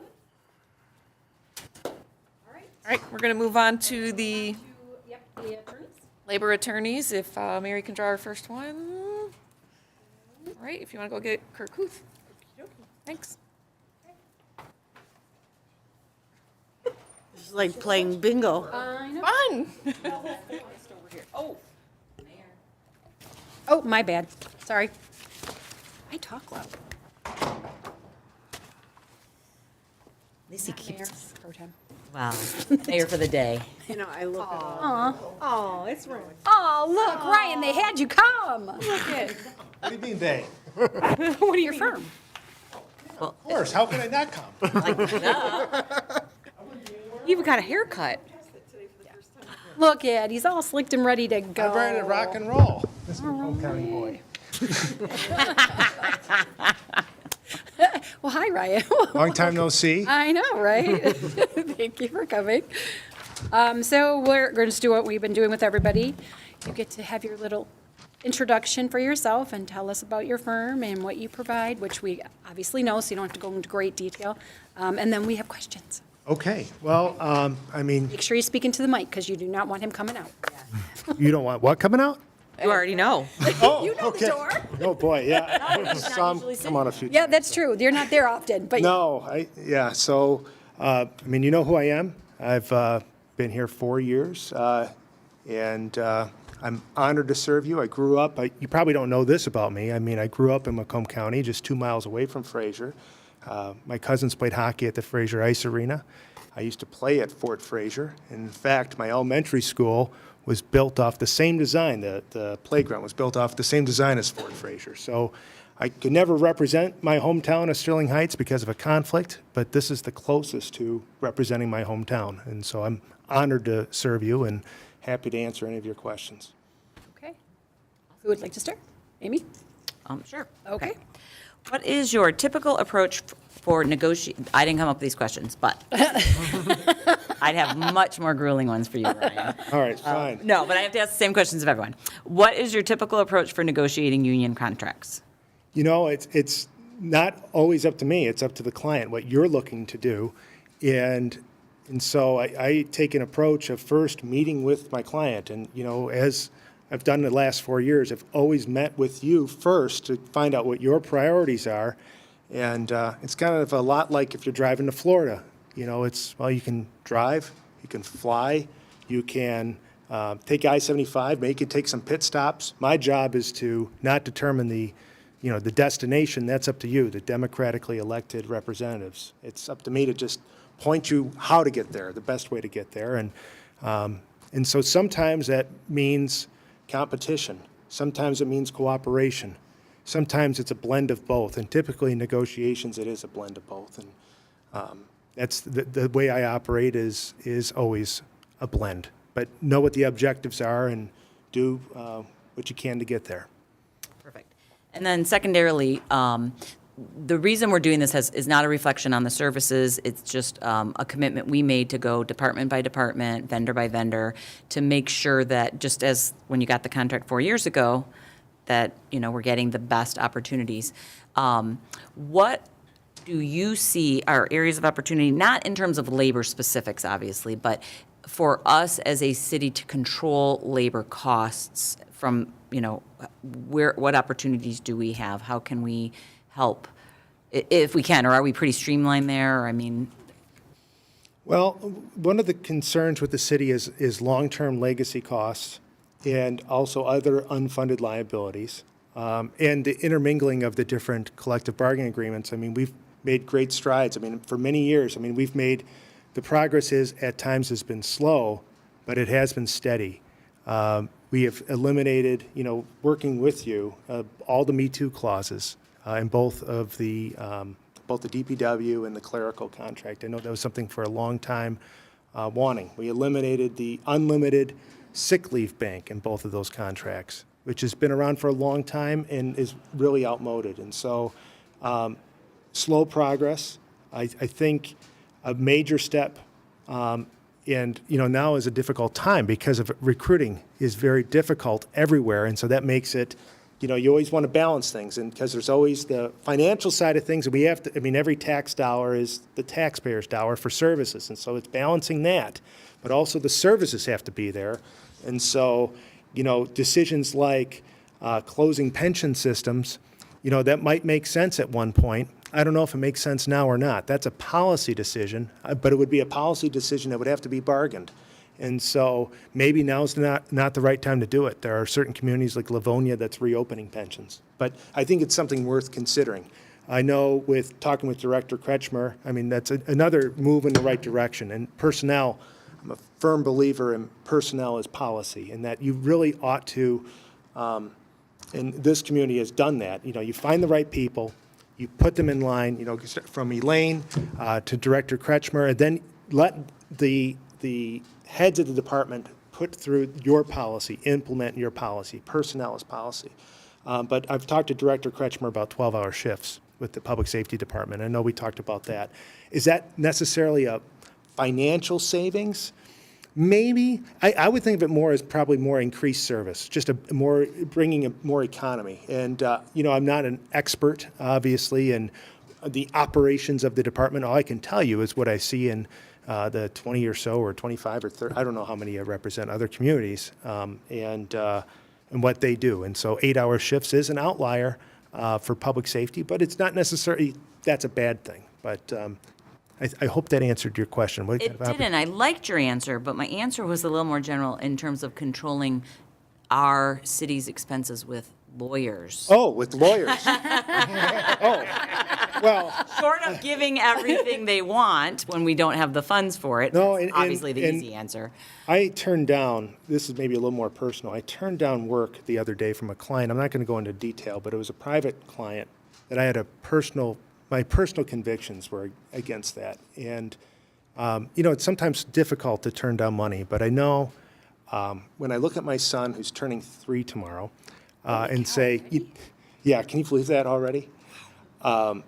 Is he going to be proud of Dad doing what he's doing? And I take great pride and sober satisfaction representing you and you are the tip of the spear of democratically elected government. I mean, and that is, there's no place in the entire world. I'd love to take somebody from communist China, a lawyer, and bring them to a city hall meeting, a city council meeting, and show them this is how we do things here. This is how we run communities. We provide services. And I take great pride in that. And because I take such great pride in it, and I see it as a public service, I mean, just that's why you're running. I'm guessing you're not doing it for the pittance and what you receive. And so I take great pride in providing, and so there's always a tension at me, well, should I build this? Should I have a duty to my family? I have a duty to my son. I also have a duty to my clients and a duty to the taxpayers of Fraser and to my other communities. And so there's always that tension. And that's why in my proposal, you asked for something creative, and that's why in the proposal I gave 2 options. And it might be a terrible business decision for either one of us. I'm not so sure. I'm a good lawyer. I'm not the greatest businessman, but I'm a good lawyer. But one of the options was a flat rate fee, and a flat rate with a lower billable hour. And the reason I did that was I thought, well, that would take away some of the sting if we ever had to go to binding arbitration. And I had to put in a lot of time. I wouldn't have any guilt over doing above and beyond what I do in some of these briefs and saying, gosh, did I build too much time? Did I spend too much time on this? I would just do it. And you as a taxpayer, or as the taxpayers too, you'd be able to budget for it. But is that the best way of doing it? I don't know. It's something for you as a council to consider. When I made the proposal, I thought, well, how do I make it so that these 2 proposals are the same? And I just averaged out the last 2 years, and I divided by 24. So I took monthly bills and divided by 24 to make it equal. And so is there obviously when we're in arbitration, and I don't want to talk about current cases, there's certain things that take time and are more expensive when you're in negotiations. We're halfway in negotiations now with PSOs, but that takes time. And so, obviously the cheapest way to lower labor cost is to completely capitulate to every demand of a labor organization. So, and I don't think anybody would want that. And so, But other than that, there's always some expense. Perfect. Thank you. Is there a concern? May I? No, is no, there a no, que- no, no, no, no, no, no, no, no. Questions. Okay, These are just due diligence. Just general. okay. Everybody will get the same question. Yep. I will like to say, though, but if there's any time with any question on any of my bills, Elaine or anybody can Yep. always. Ryan, do most of your cases have favorable results, or do you tend to go to arbitration most of the time? That's a, Arbitration is bad. I don't like that question for you. well, it depends, Pat. The question, it really depends on what the objectives are of the client. And if the client really, really wants something, I will do whatever I can to get it through negotiations. I'll compromise for it. I'll settle for it. We'll never go against, my principles and standards or the client's principles or standards. And if it takes going to fight for it, yeah, we'll have to fight for it. But I have found, it's kind of like the parable of the orange, in that if you see two people at a grocery store grabbing an orange, one way to figure out how to split the orange is to simply cut it in half and say, you get half, I get half. That's fair. But it's actually missing part of the problem in negotiations, because it turns out that the one person wants the rind, because the rind is used to make marmalade. And the other wants the juice from the orange, because he wants to make orange juice. And so both parties can be completely happy, if you find out what the other side's interests are. And so I try not to approach things competitively at first. Always try to find out, well, what's your interest in this? And if we have Neapolitan ice cream and they want only chocolate and we only want vanilla, I'll give them all the chocolate. What's the harm for us? But sometimes, there is a point where you have to say, no, we can't settle everything. And but I always try to settle first if you can without giving in anything. I had a recent case. It's not just necessarily negotiation or arbitration that went to mediation. And sometimes that could be very helpful. And leaning on the mediator, which doesn't cost the client any money, other than, of course, my time, and settle the case in 2 hours. And it's a lot better than going to arbitration. And brought in the same evidence that I would present at arbitration. And the mediator was able to, mug the labor organization with reality and say, well, here's the evidence, And they came to their senses, and their own business agent said, yeah, this doesn't make sense. But, it ultimately depends on what the client's looking for. And if the client wants to fight, obviously, I'm there to fight. If the client is looking for, settlement without resort to that, that's always a better option. Okay. Hello. Hi, Kathy. What is your experience with the Civil Service Commission? In the city of Fraser, we have an Act 78 Civil Service Commission, as we all know. Not going to go into too much detail right now, but I work with many communities, including this one, that have Act 78. I think I've expressed my opinions of that in closed session before, and we have worked through those matters before. And so, including the one that is currently ongoing, but it will be ending soon, God willing. And I think I answered your question without going in any further detail. Thanks, Ryan. Thank you, Kathy. Hey. At what point do you get involved with the disciplinary process and why? That, Patrice, that is entirely a question of the city manager and of the city council. It's my preference to, and this goes to Amy's question about saving money, to get in front of things early, because sometimes a client will call me and I could settle something or throw something past me for a 7-minute phone call on something, and it's a lot easier than saying, we terminated an employee, and now we're talking about back pay, and I'm like, whoa, hold your brakes for a moment. But I like to be involved as early as possible, and when you're referring to time off, especially, because then that's something that's more likely to be grieved, but obviously challenged by the union. But that's ultimately a question for Elaine, and what level of service she wants. I have some clients that, don't call very much. They call and they don't have grievances. They're very quiet, and that's fine. Can dream. One can only dream. I've also They have money.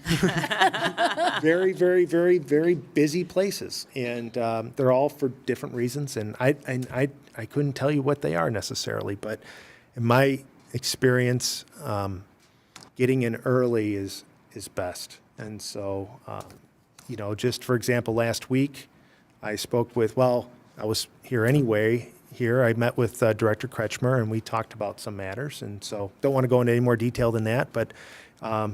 Always like to have an open line of communication, and that's where it's like I'm on call 24/7, always here to serve you. I mean, the residents deserve that level of service. So honestly, you've done a great job answering all of our questions, plus some extras. So what questions do you have for us? A little nervous to ask you this in this forum, but I would be remiss if I didn't ask you, and that is, if I'm so honored to be continued serving you, what things would you like to see improved, and if there is any? And because I know communication was always important to you. I've always tried to inform you of all the important decisions, constantly keep hand in hand with Elaine, and so is there anything that you're looking for? And if this isn't the right forum, we could talk at another time. But you have my number anyway. We can email you our questions, or You could always concerns. call me. And so, Fair enough. If there are any. Yeah. if there are any.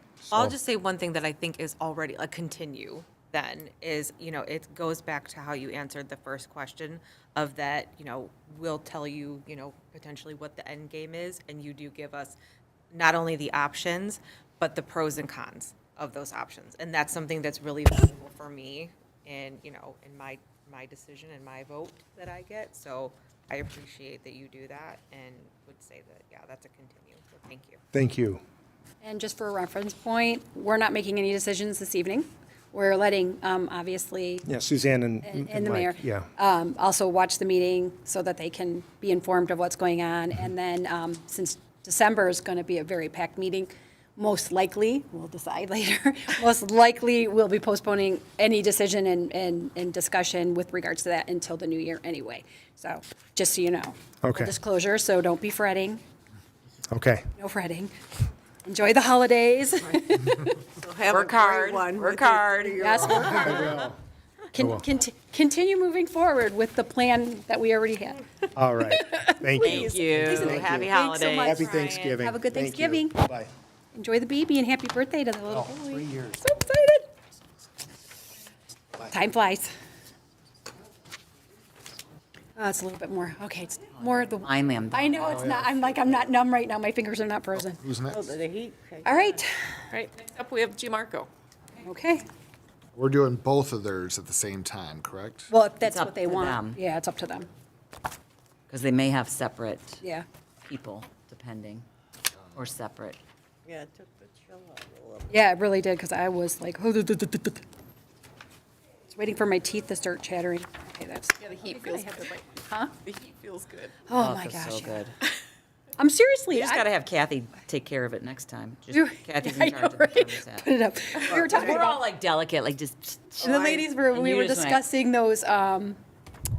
I call them moo-moos. My daughter's got one. What are those comfies? Comfies. That's what we were yeah. discussing. Like and a Snuggie? the snuggies, Snuggie, the yes. comfies, and I was like, my daughter walks out the house with it. I'm like, you look like you're wearing a moo-moo, but she's like, it's warm. And I'm like, okay, well, that's fair. I wore one. I thought, I'm going to ask Gentlemen. Elaine if I could turn. I thought, I'm not asking anyone. Hello. Welcome to the party.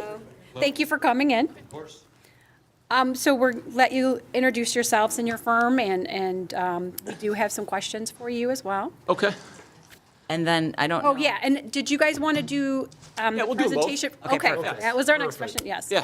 Okay, perfect. And then, Labor, Yeah, right. afterwards, if you have any questions for us, we'll be more than happy to answer them as well. Fantastic. labor first, right? You want to do labor first? Sure, absolutely. So Make sure to speak into the mics, because if that little door opens, that means you're in that? trouble. Okay, can you hear me? Or we're in trouble. Someone's in trouble. So good evening. My name is John Clark from the law firm of Gianmarco, Mullins and Horton. I've been with the firm since 1995. I chair the general municipal group there's 8 of us.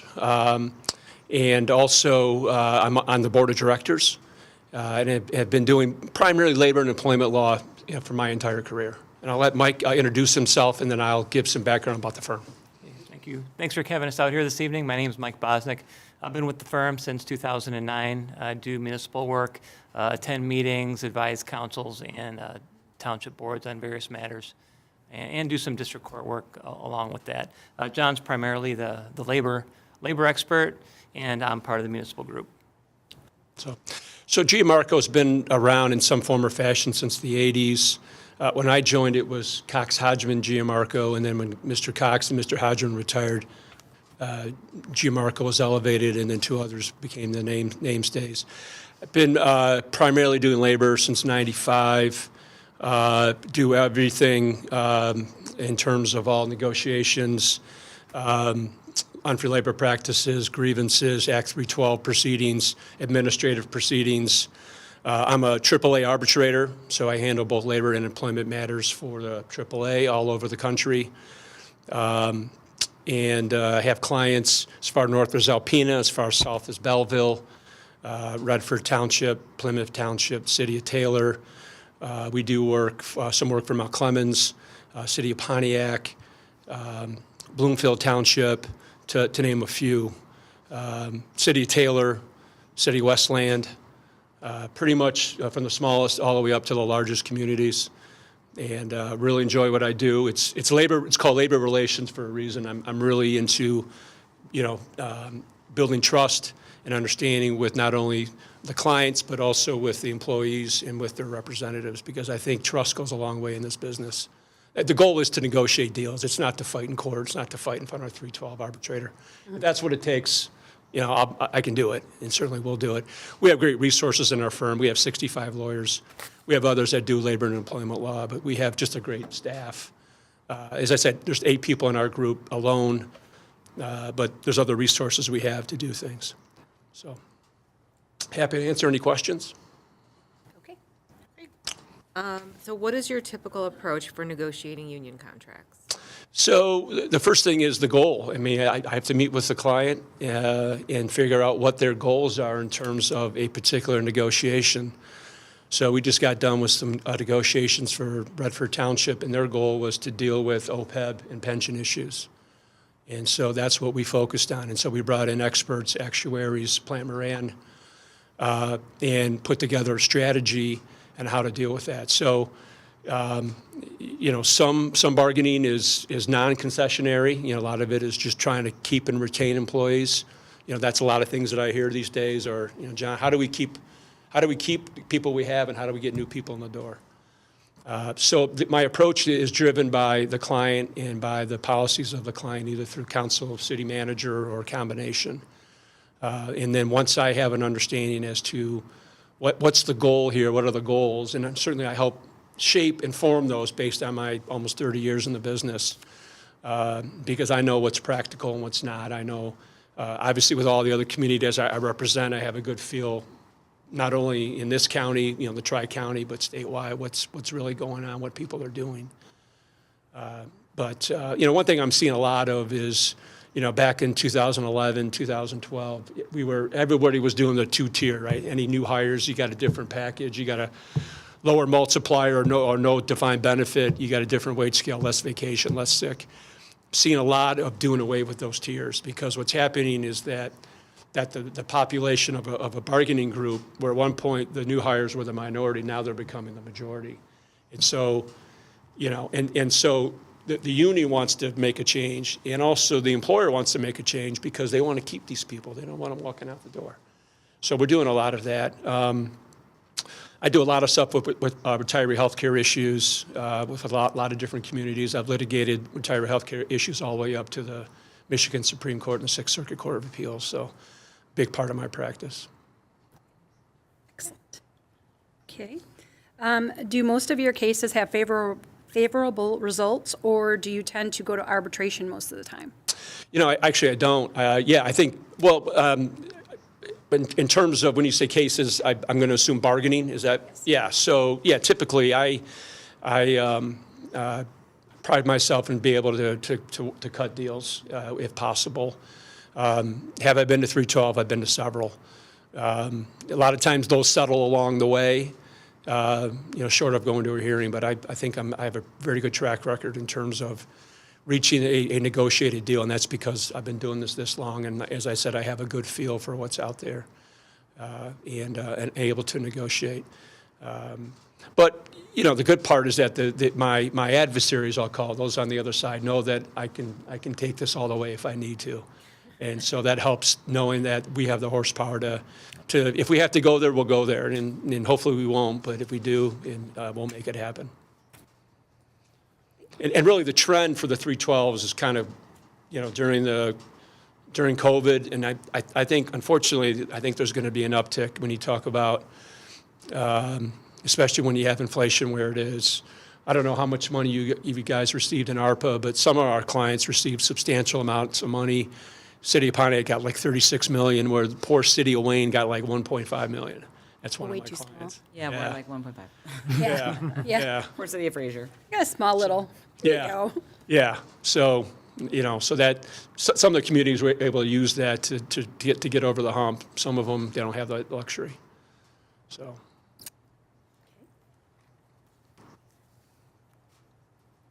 What is your experience with the Civil Service Commission? Oh, tons. Yeah, so most of my clients, Saginaw all the way down to Taylor, all have police and fire civil service commissions.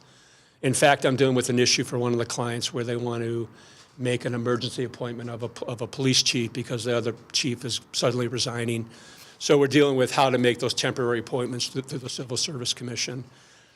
So a lot of experience in dealing with them. Some things we've done in some communities, and again, it's more of a political issue than it is a labor issue, but under PARA, Public Employment Relations Act, that permits a community to basically take away from the Civil Service Commission some of its authority or all of its authority. So in some of my communities, police and fire, promotional testing, things like that were all done by the Civil Service Commission. And under PARA, you're able to basically pull that into the contract so that it's driven by the collective bargaining agreement. And again, that's a political thing. Every community feels differently about their civil service commissions. Yeah, the people on those commissions are usually very hardworking. They're very dedicated and committed to what they do. And so I do deal with them. Redford Township, Taylor, Saginaw, all have Westland. They all have civil service commissions that I deal with. And actually, Redford is one of the only two communities in this state, 2 or 3, that actually has a general employee civil service commission, which is I think it's Public Act 35, I think is the act. So it's the same setup. A lot of their authority has been shifted from them into the collective bargaining agreement, hiring, promotionals, transfers and things. But there's still the ability, so we do have civil service employees, so they're able to either go to civil service if they want to tackle an issue or settle a grievance, or they can go through the collective bargaining agreement. So sometimes employees want to go the civil service route, which means we have to basically put on a trial, exhibits and witnesses and things like that. So we had one in for the Redford Township where there was a promotion that went sideways, and the union didn't want to back the denial of a promotion, so the employee filed a demand before civil service. We had a full-blown day-and-a-half hearing on that. They had their own lawyer, and we actually were successful, but it was an interesting situation. So. Thank you. Sure. At what point do you get involved with the disciplinary process and why? So that's really community by community. Typically, I get involved, well, let me back up. Certainly, if there is a substantial discipline, suspension, or termination, I'm consulted. I always say you don't win an arbitration at the arbitration, you win the arbitration in the preparation. And that's how you win an arbitration. Because the arbitrators, most of them have been doing it forever, and they know that they can cut through and figure out what's right and what's wrong. So if there's a substantial disciplinary issue, I always recommend to get me involved. I can't tell how many times I've had clients call me and say, we want to fire this guy. I'm like, okay, talk about it. Why don't you send over his discipline, and there's nothing in his file. Okay, well, okay, what did he do? Well, I keep telling him, I keep telling him he's got to do this, and and okay, is that documented? Well, no, but he won't deny it. I'm like, are you sure? Last words. I'm like, we're not going to be able to fire this guy.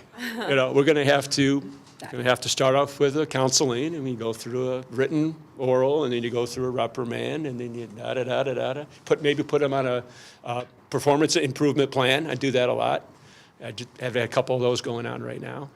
But the reason I get involved is because just with the experience level and having to deal with things, it's really, sometimes they're very treacherous when you want to deal with those issues, and it's got to be done the right way. Got to make sure that it's documented. You got to make sure the employee has due process. You have to make sure that your witnesses are aligned and the facts are there. I don't simply, not always, so-and-so will tell you this. Okay, well, I want to talk to so-and-so. Okay, you bring them in, and it's not quite the same story. It's a little bit, it's a little bit guarded. It's a little bit, well, it's not exactly how it happened. Because ultimately, those are the people that will carry the day at an arbitration hearing. And so I want to hear up front before we pull the trigger. I don't want to hear about it after. Again, and I do trainings. I do a lot of trainings for my employees. I've done progressive discipline training. I do training for department heads in terms of just what I talked about, doing paperwork. Make sure you write things down, make sure you're counseling. In fact, I put together a progressive discipline policy for one of my clients that I actually trained all the department heads on. So I do training in sexual harassment, discrimination, do all those trainings as part of the service. And I really think that's invaluable. And some of my clients, I come back every year and train on something. They just want it done. As a whole city Taylor, I trained all 450 employees on a sexual harassment. Took about 3 weeks, because I was coming in at 5 a.m. in the morning for the firefighters, and I was staying until midnight with the cops, because of different shifts, because the city didn't want to have to pay them to come in on off hours. So, hope that answers your question. Thanks. Full disclosure, I don't know you. I'm an attorney. Okay. But I just noticed we probably sat at the same table taking the bar. My P number is 51360. No way. Literally, and my maiden name was Drinky. So the only time I've ever seen you, we would have been like frantically taking. Oh my the bar. gosh. So it's kind of Flashbacks. When you said 1995, I was like, oh, okay. Yep. So I have. Do you have any experience with your current client base with public safety departments? Yes. Okay. And then my secondary question is, without getting into the details, can you describe the general topics of the last couple of 312 arbitration hearings that you would have handled? If I don't know when the last time you went to a 312. So ones that didn't go to hearing, or ones that went to hearing? Ones that went to hearing. Yeah. So the topics are really three things typically. It's wages, pensions, and health care. And those are really the three main issues in some form or fashion. Firefighters, kind of a different animal, because they are a truly 24-hour operation in the way they operate. So they have different issues. But usually with the police officers, it's typically wages and benefits are the main issues. A lot of it has to deal with trying to curtail overtime, trying to limit, paid days off, things like that. That are a lot of, because, the goal is to get employees to work more so that we don't have to backfill with other individuals, which causes overtime. And so that's been kind of a hot button issue. And that plays in with the retention and recruitment piece. Everybody's looking for firefighters, everybody's looking for police officers, everybody. So when I walk into a bargaining and I hear, hey, you guys are getting ready to leave, I believe them, because they're, they can walk down the street or walk, across town. And so really it's, so now, in the goal in trying to keep people, we try to avoid the 312 situation, but it always has to be a card available if we need it. Perfect. Thank you so much. Sure. Do we want to switch to general now? Yeah, but I was just going to make sure no one had any more questions. Okay. All right, we're going to switch to general. Cool. Now, thank you I'll so start. much. All right. Should I reintroduce myself? Yeah, no, we're going to go right to the questions. All right. And probably through your questions, you can add in, Yeah. the substance of what you would have done in your presentation. What's your experience with ordinances, and what is your process for amending, revising, or creating them? Yeah, so first of all, I want to let you know that two of my main municipal guys, Tony Chubb and Steve Hitchcock, are actually in Tego Harbor dealing with an emergency. Somebody put on the ballot a change to their charter to allow for marijuana dispensaries.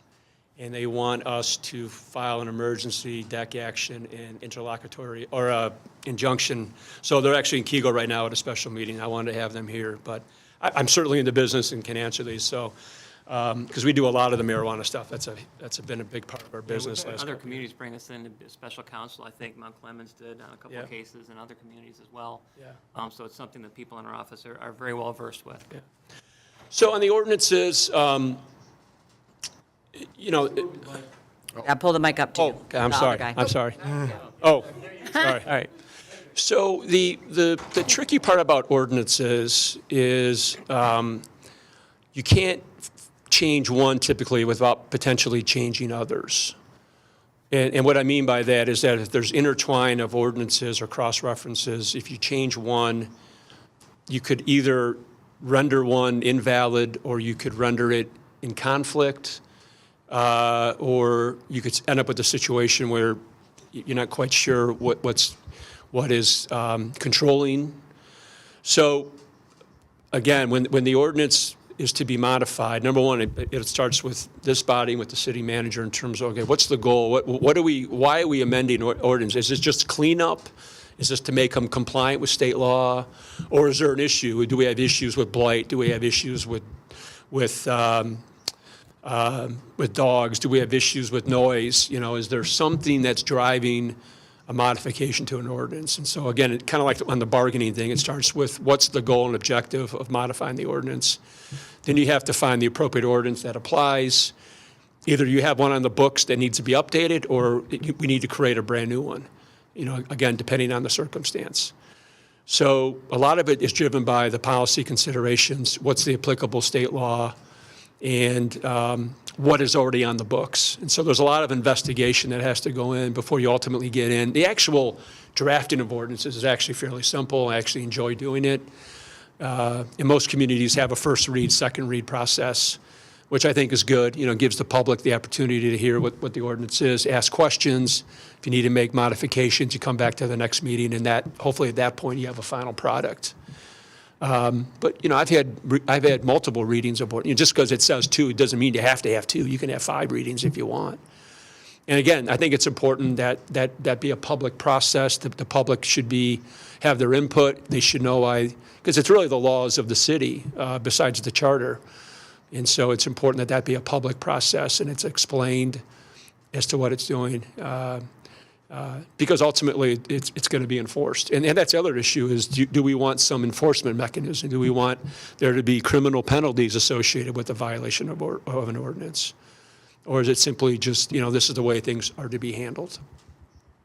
And we deal a lot with zoning ordinances. The nice thing about Geomarca, we have a whole real estate division that is at your beck and call at the same hourly rate, $150 an hour. So, I rely on my real estate guys a lot. And they are invaluable to me because I don't know the first thing about real estate.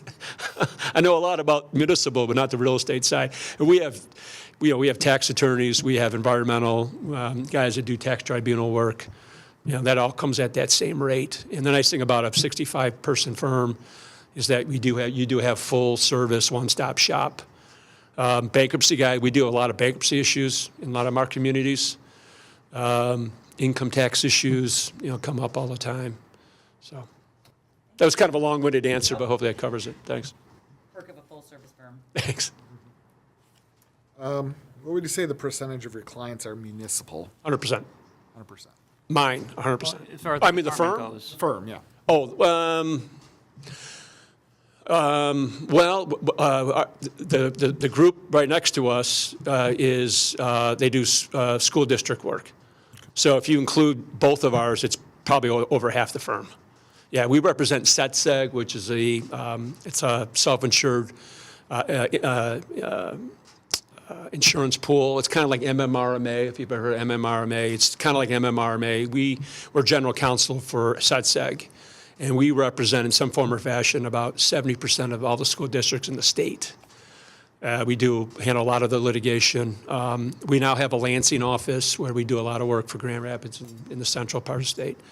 So probably over half of the clients are municipal, either districts, townships, cities, villages. Okay, thank you.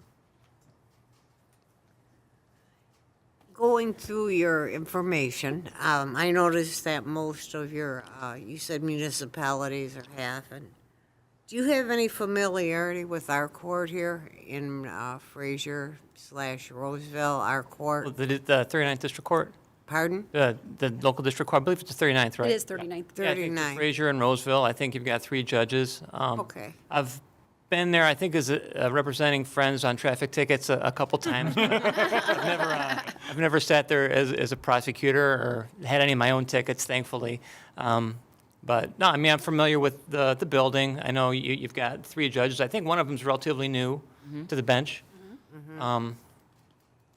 So you've seen their operation and their location? Yes, it was very busy. I mean, this was all prior to the pandemic, but it's a very busy court. It's got a very good reputation. I'm in several different district courts, usually during the week, handling prosecutions and other matters. So I've only heard good things about the 39th. Okay, thank you. Which courts are you typically in already? I'm the 50th District Court in Pontiac, the 17th District Court in Redford.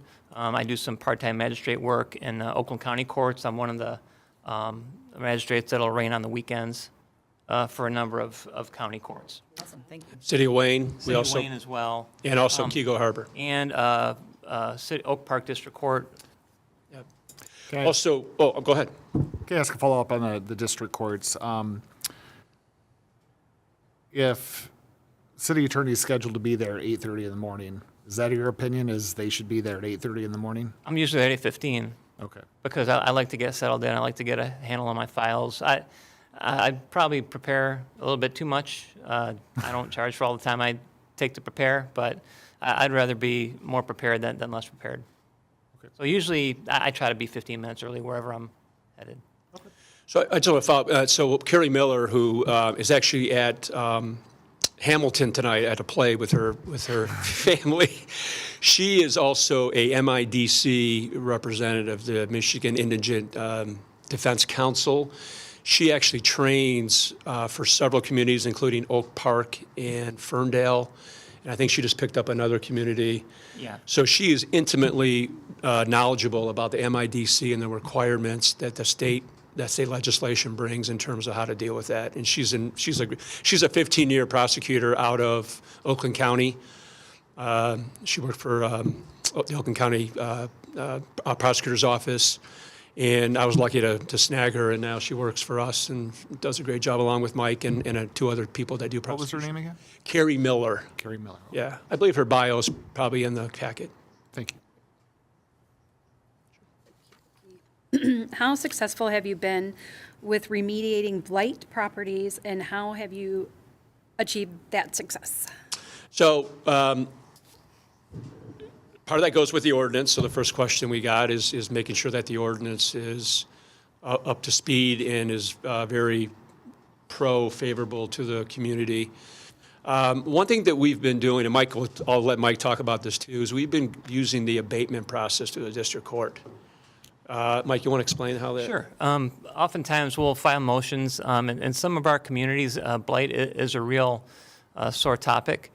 So we'll be very proactive. We'll work with our building code enforcement. We'll file motions to have our properties cleaned up by city employees, and then we would put that on the tax bill of the resident. The Michigan compiled law allows us to do that, and so we've done that in Pontiac District Court and Redford District Court, Oak Park District Court. It's been a good tool because sometimes when someone gets a notice saying, okay, this is an official document from a law firm compelling me to go to court, that's a little different than getting just a form court notice in the mail, and sometimes they'll get the properties cleaned up, or sometimes there'll be family members that aren't aware of how bad a property's gone, and then they get involved and they assist the community in cleaning it up. Hopefully we can get a lot, we've been pretty good at getting some of these properties cleaned up before actually having to go to court, getting a court order, but sometimes we'll have to go take that extra step and get the court order, get the blight remediated, and then there's a mechanism for us to put it on the tax rolls. And also, when we were, Pontiac started a blight court program, and that's been very, very successful. When we started representing the city of Pontiac, many of our district court citations were blight related and code enforcement related. Now, a lot of those get channeled through the blight court. It keeps them out of the district court. It creates a good revenue stream. And I think Pontiac's done an outstanding job, relatively speaking, in getting their blight cleared up. So I'm proud to say we probably had a small part in that. Yeah. And, we've even had houses demoed. We literally have gotten court orders to have houses torn down because they're either a danger, rat infestation, things like that. And also part of it, too, is through the ordinance process. A lot of these, they're civil infractions, which most people just can write a check and just move on. Or, okay, come into compliance in 2 weeks, and they come back and, I need 2 more weeks. I need 2 more weeks. It's just, at some point, you have to get it to a misdemeanor level, so that actually has some teeth, and that's when people start paying attention. Mike's point about the blight court, yeah, that's been real successful. And it doesn't involve the 50th district directly. They actually appointed like a magistrate who sits as the blight court judge. And we do the hearings at City Hall. It's been really effective. The objective is to divert those folks out of the court system and maybe be a little bit more proactive and a little bit more aggressive in addressing those issues. Not to mention courts are just weighed down anyway. Yeah. The dockets are always full. Okay. So if you had to assign a success percentage to those types of situations, blighted properties? I can't think of a single case where we weren't able to successfully get the property remediated, either through a court order and our community doing it and then putting the bill on the tax roll, or the person eventually straightening it up themselves, and that way it would obviate the need for the community to go in and do it. I can't think of any property in the probably 100 that we've handled through a number of communities that hasn't been resolved. And you had mentioned, being proactive in these. So do you generally have a quick turnaround time?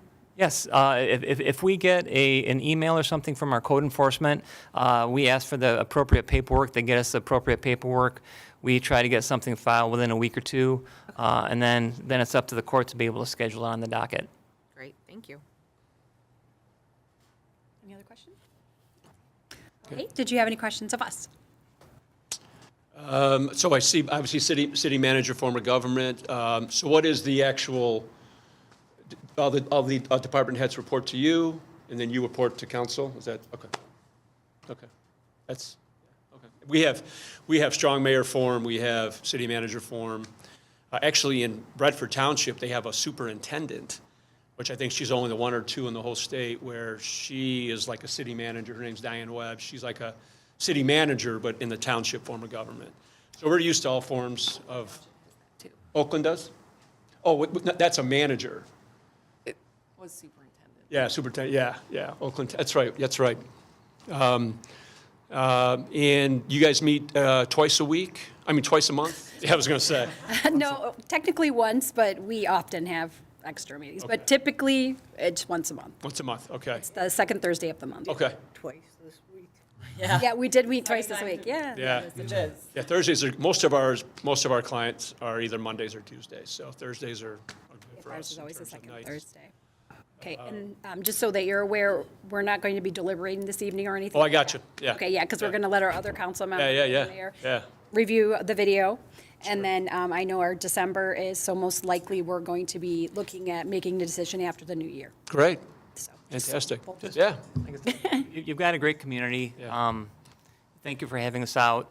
I don't know if you have any kids in high school, but your principal, Ryan Sines, was the Clawson High School principal. I live in Clawson, so I work in Clausen. Oh, no kidding. Yeah, yeah. So got married, bought our first home there, grew up, raised a family. Very similar to Fraser, about appropriate size. I think years ago, we had a city manager go from Clausen to Fraser, and then Ryan got the position here with the schools. We play guys in soccer. We've taken our share of lumps over the years from the Fraser High School kids. Nice, yep, soccer, soccer's a thing in Fraser. Yeah, but we've Now, a had, football team, hey, well, I thought you were going to say football. yeah. no, Well, it's no. the other football, right? The other football, the real The football. British football, Yeah. all right, yes. But congratulations, thank you for serving your you. community. It's a great community, and appreciate you guys having us out. Thank you so much. Yeah, thank you. Yeah, maybe we'll see you around Clausen. Yeah. If you come into Diversified, I work at Diversified Members Credit Union, so. Oh, all right, I know exactly where that is. Yep, you can't miss it. Thank you so much. Thank you so much, gentlemen, for coming. Thank you. Put that with this one. Oh, thank you. Perfect. I put my cell phone number. Exactly. I know, I have texting at work now, I'm so excited about it, so, yeah, texting, nice to meet you. Thank you so much. Thank you.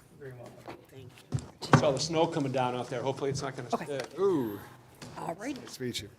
enjoy your holidays. Did you say snow? Yeah, it was snowing. It was supposed to snow. It's Michigan, you know. Oh, look at, Wait 5 minutes. Like last Saturday, I was out there with shorts and a t-shirt, and then Sunday I was, yeah.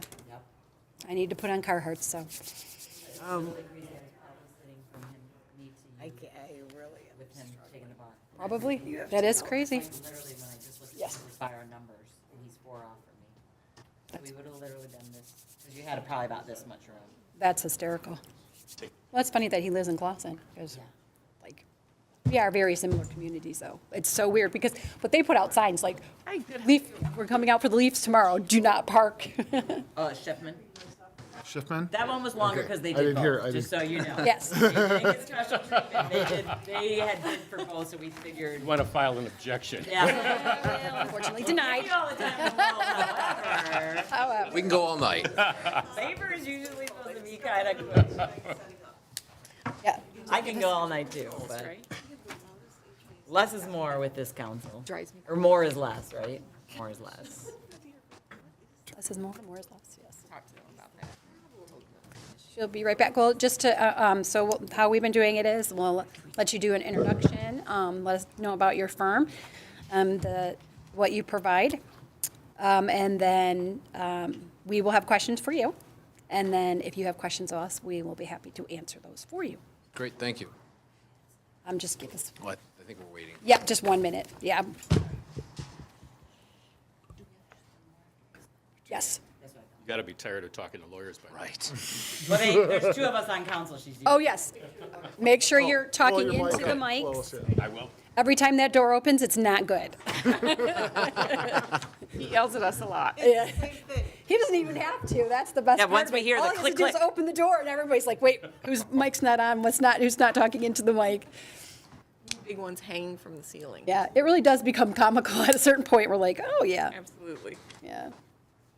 But it is funny because I'll get people who will say, "Oh, you guys should turn your mic off because if you're shuffling papers." So I try to do that, and because you hear that, right? So, but then I forget to turn it back on. Yep. Well, don't worry. Ed will always remind Oh, us. yeah. He is very on top of that.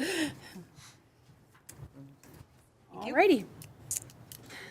Alrighty. Tina can start. So, please proceed. Thank you very much, Mayor Pro Tem, Council, City Manager. We appreciate the opportunity to be here this evening. You did receive our package. Our firm, Schiffman Fournier, is a boutique labor and employment firm. We almost exclusively represent municipalities in the state of Michigan, management side labor. We do have a few nonprofit organizations that we also represent, management side only. We like to pride ourselves on our specific tailoring of our services to meet our clients' needs. As the package and bio pointed out, myself, I'm a former city administrator for the city of Southgate. I served in that position from 2009 to 2015. During that time, I was deeply involved in the municipal restructuring of the city. We had 7 labor organizations that I was associated with in terms of managing and controlling. Obviously, I was involved with managing the Department of Law and the general operations of the city. Mr. Schiffman was my labor attorney at that time. I was completing law school and was desirous of a career transition, and this was a very natural fit for the two of us. We think we bring a unique background and skill set when assessing problems for municipalities, looking at it from a 360-degree angle, having sat in the management chair, understanding the implications of financial decisions, collective bargaining strategy, financial budgeting, fiscal development, and how those issues affect the municipality year-round. So that occurred in 2015. Since that time, our firm has continued to grow. We service a number of Macomb County communities, which was included in our RFP response. That includes Macomb County, City of Warren, St. Clair Shores, Chesterfield Township, to name a few close by. We continue to have the pleasure of serving as special counsel for the Michigan Municipal League for Labor and Employment Services. Presently, that's been less active, but we anticipate with the recent election, there's going to be some interesting activity taking place in Lansing. There will be some activity in terms of affecting municipalities over many years. The most recent effort that we're involved in particularly was Public Act 202 of 2017, but as our package puts out, we're involved in many other statutes, 312 reform, and I'll turn that over to my partner who was deeply involved in those issues at that time. Thank you very much for seeing us, considering us. Brandon's correct. What I was looking for early in my career was making a difference. What we've tried to do and Brandon does the same thing, what we've tried to do is help municipalities deal with the difficult issues that they have. We do bring a unique perspective. I was a union attorney for my first 10 years. I was general counsel for the Teamsters Local. I did Cook County Corrections. I learned firsthand, I did City of Detroit, a number of other places. It gave me an experience in understanding local government, the interactions with local employees, and working with people, and being able to come up with problem solving, and dealing with issues when there were adverse financial consequences. I became a management attorney in 1987, exclusively management ever since. You see the number of communities that we represent, all the way from Lansing, all over. And we love representing local communities. We want to become involved in the communities that we represent. We want to make a difference.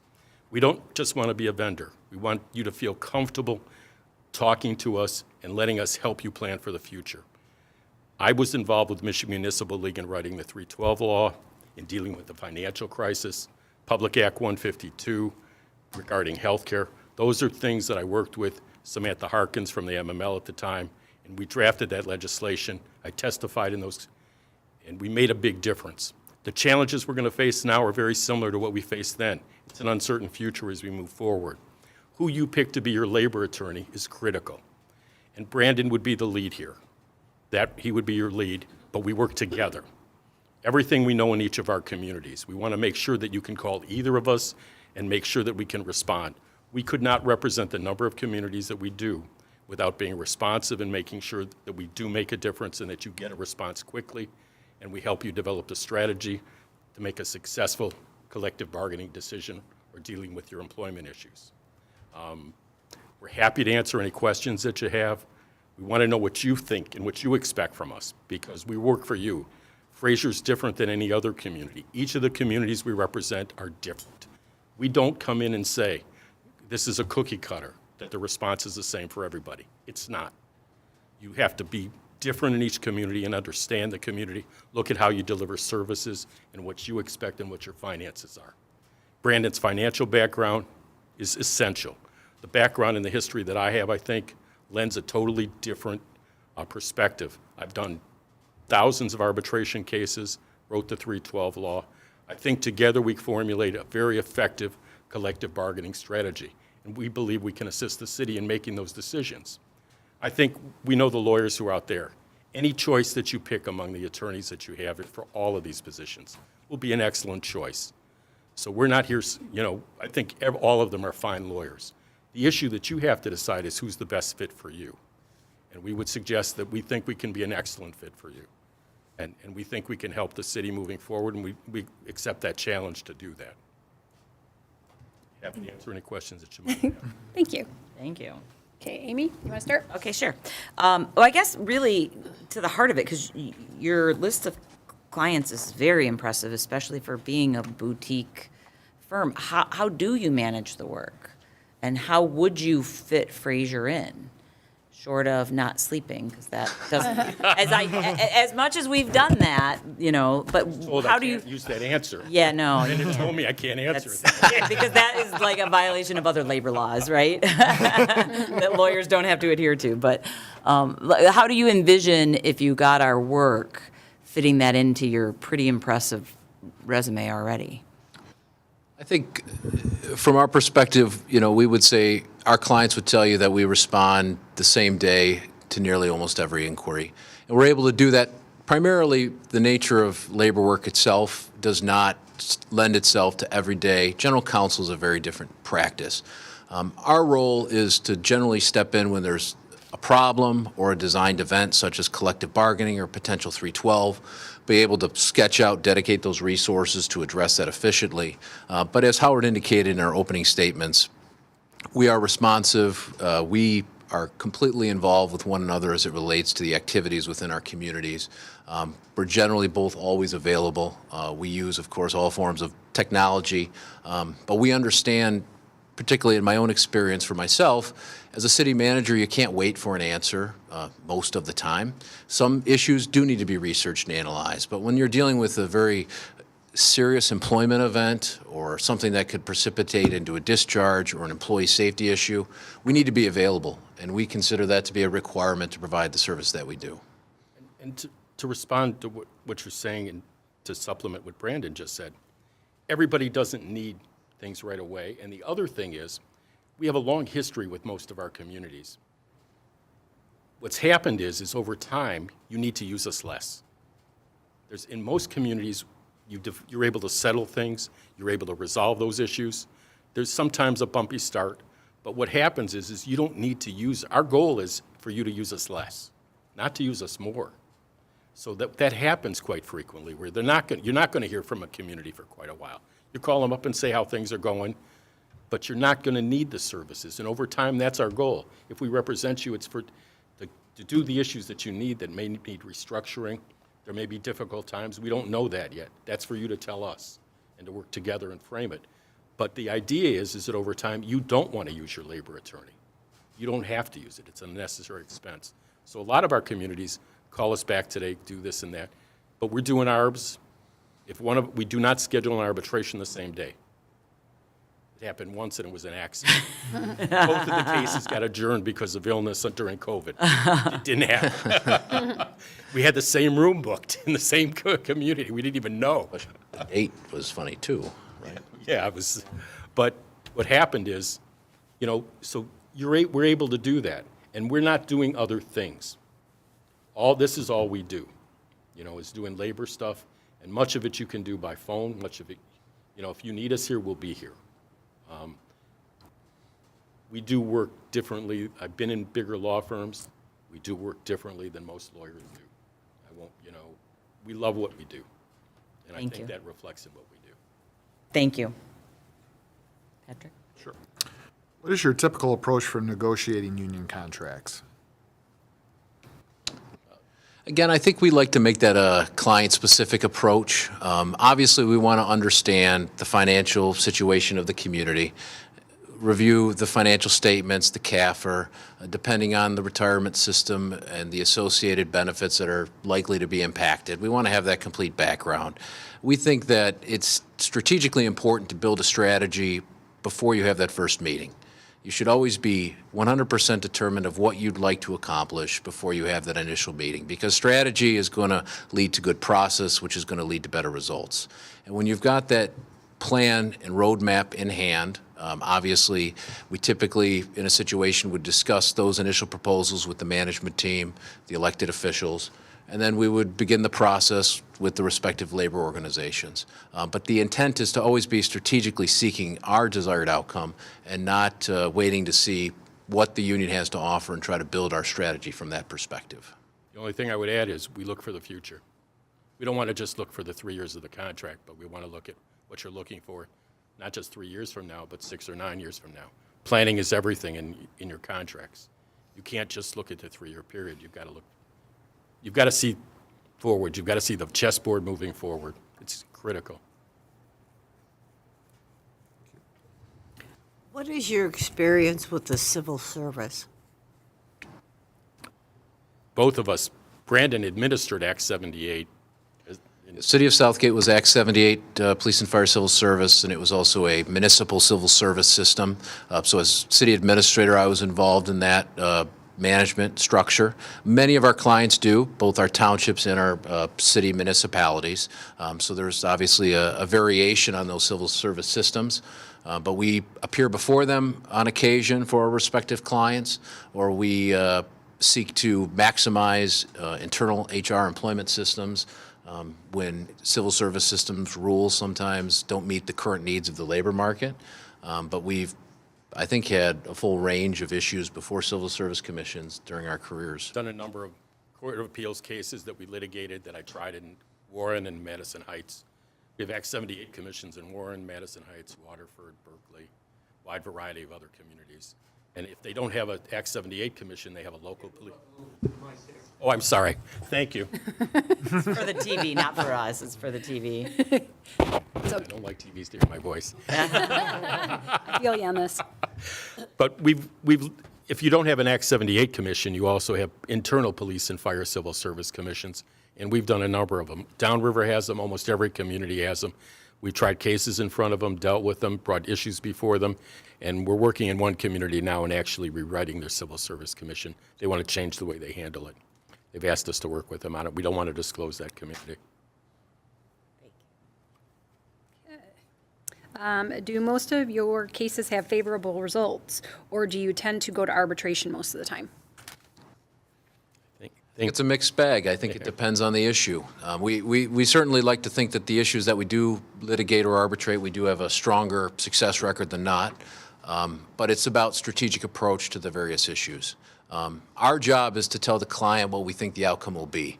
We also think when you're designing a dispute, be it 312, grievance arbitration, for that possible final binding outcome, the preparation in advance of that step is most critical. And what I mean by that is obviously building out your roadmap strategy if it's a collective bargaining situation to ensure that strategically you've dealt with all those comparable issues, the financial preparation of the impact of the various proposals.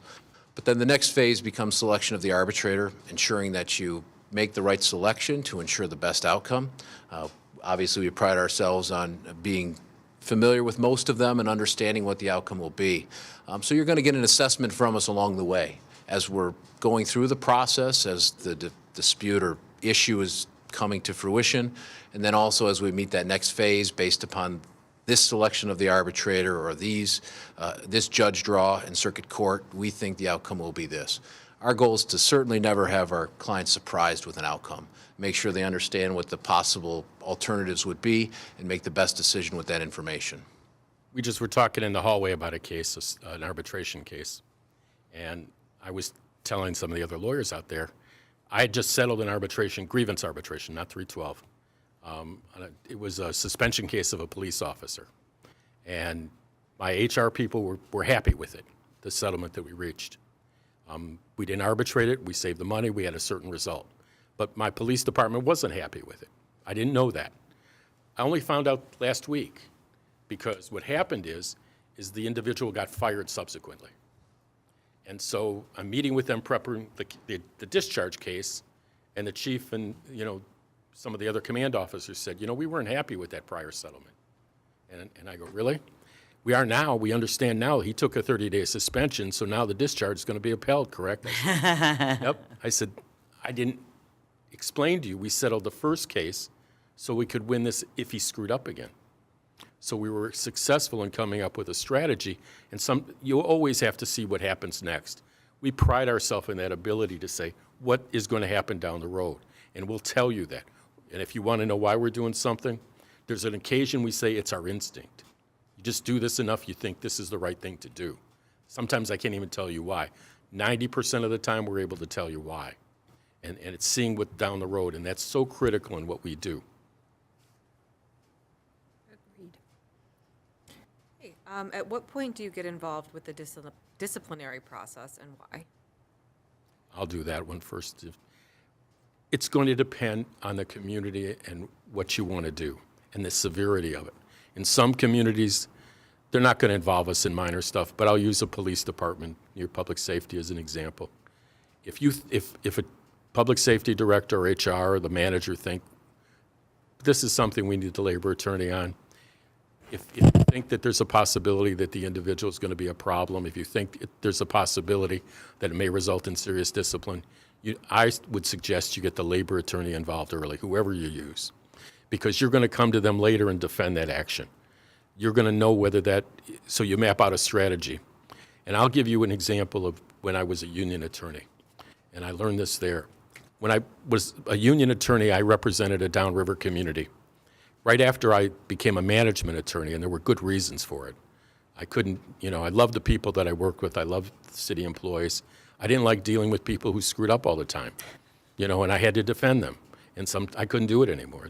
I couldn't defend people who didn't do it. But I interviewed with a mayor in a downriver community, and I'd won 7 discharge cases. She said, "How did you win these 7 discharge cases?" And I said to her, "No, you lost 6, I won 1. Because they were not mapped out correctly. If they had brought an attorney in who knew what they were doing in the beginning and mapped a strategy, they would have been able to beat me, all of them except 1.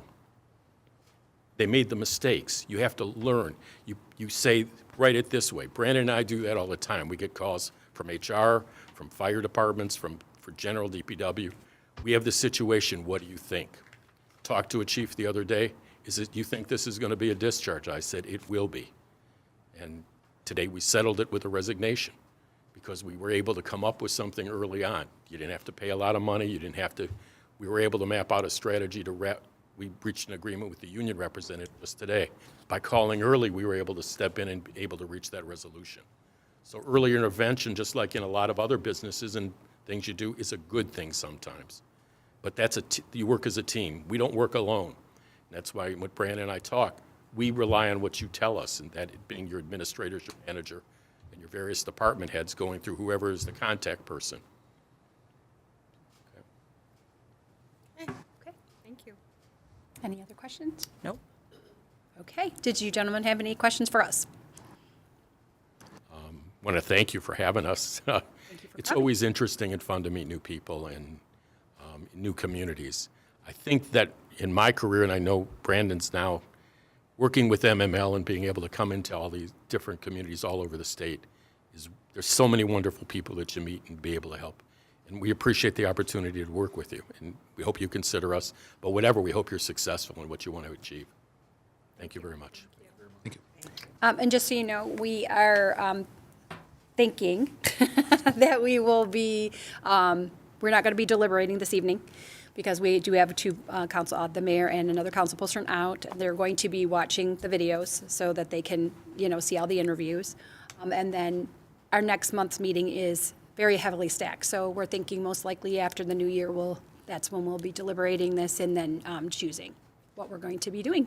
Appreciate that. Thank you very much. Great holiday weekend. Have a great holiday. Thank you. Thank you for Thank you so coming. much. And if you have any questions, please direct Yes, them please direct them to Elaine. our city manager. Pleasure to meet both of you. Take care.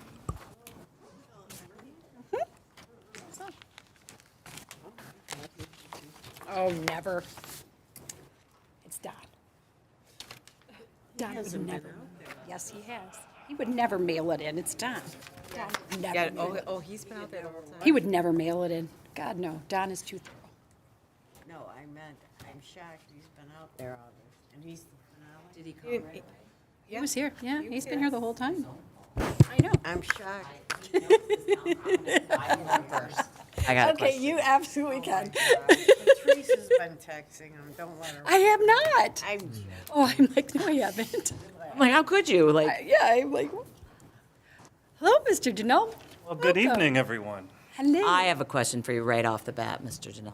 Uh-oh. You know how this council operates, and yet I heard you've been sitting out there since 6:30. I have. Do you think that's an efficient use of your time?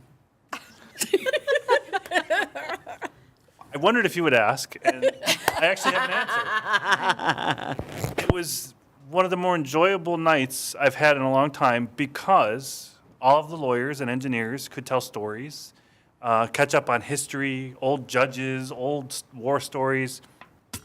And with COVID the last few years, there haven't been a lot of bar association events to do that with. So this was like a bar association event. So thank you. Say, you all look like you all look like you were having a good time out there. was I mean, we could tell you to fantastic. keep it down. So. It was just excellent, catching up on comparing notes, and really for me, listening to the labor lawyers talk a lot about different arbitrators and their opinions about the people they use and don't use, people who've died, people who are still out there, people who want to go virtual.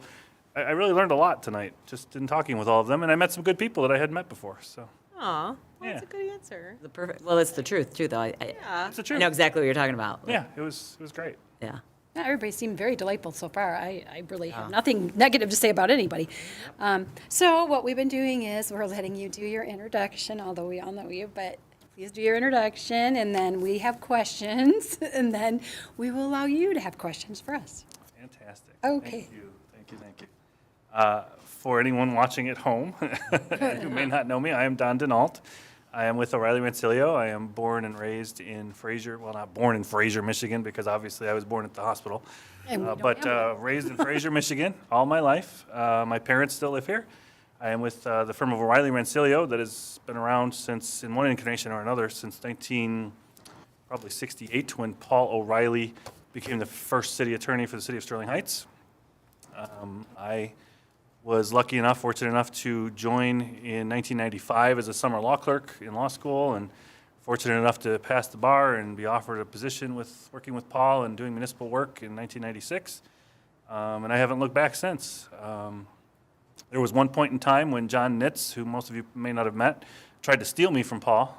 He wanted me to work on estate litigation and probate and estate planning and corporate, and he buzzed me one day out of the blue, and I was taken by surprise and asked me if I'd want to get into that. And I'm a young associate, and I'm very nervous about this call that just came in unannounced. And I said to him, John, what if I don't like it? As much as I'm flattered that you want to steal me from, I didn't say steal me from Paul, but as much as I'm flattered that you see something in me to ask me this question, what if I don't like it? And from that day forward, I've been a municipal lawyer. I did not move over to that realm. And so I've been fortunate enough to work with many different municipalities and schools, really had the opportunity to learn the trade, be a part of Fraser, obviously, for a number of years before, and now 4.5 years again. I have a great team at the firm.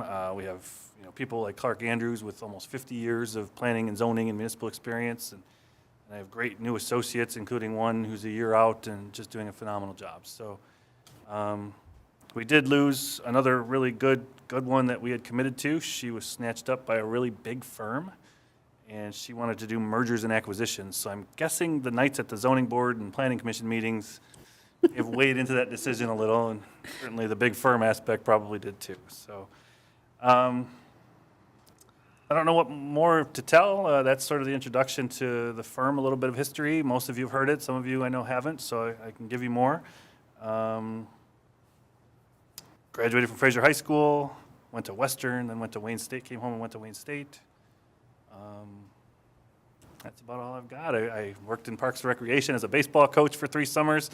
3 of the best summers of my life. Me too. I You still have to take, abstain from voting there. Yeah, Kevin. right, you're out now. Or maybe not, maybe you want her to abstain. Right. I still have, just as a story that I know Kathy will appreciate, one of the years, so the way it was set up my first 2 summers, I only coached boys teams. So I had T-ball, Pee-wees, and midgets. And then the 3rd year, I don't know if we just had a lot of kids participating, but they asked me to take on a 4th team, a girls team. And the girls teams were interesting then. They were 5-year-old Amanda, who I'll never forget, the cutest little thing, trying to hit the ball. And then they ranged in age. They went up quite a ways to older kids too, all on one team. And I'm pretty sure it was still T-ball, but it was just an interesting age range. And it was girls softball, so there was a softball. And at the end of the season, they all signed this softball for me, and it is still in a prominent place on a bookcase in my basement.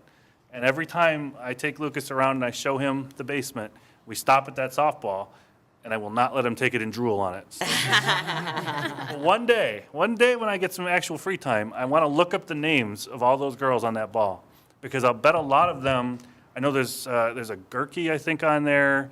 There are some names on there that are Fraser names that many people know. And I just want to know how they all turned out, because it was such a great summer, and in life, we lose track of people. But one day I'm going to find out how they all turned out, even if I have to do a Facebook search for each one. I could see you doing that quickly. Yes, I could. All right. It was a magical time. Yeah, well, you can tailor them. Yeah, we don't have to be. We don't have to be verbatim, I mean, because we do kind of already know.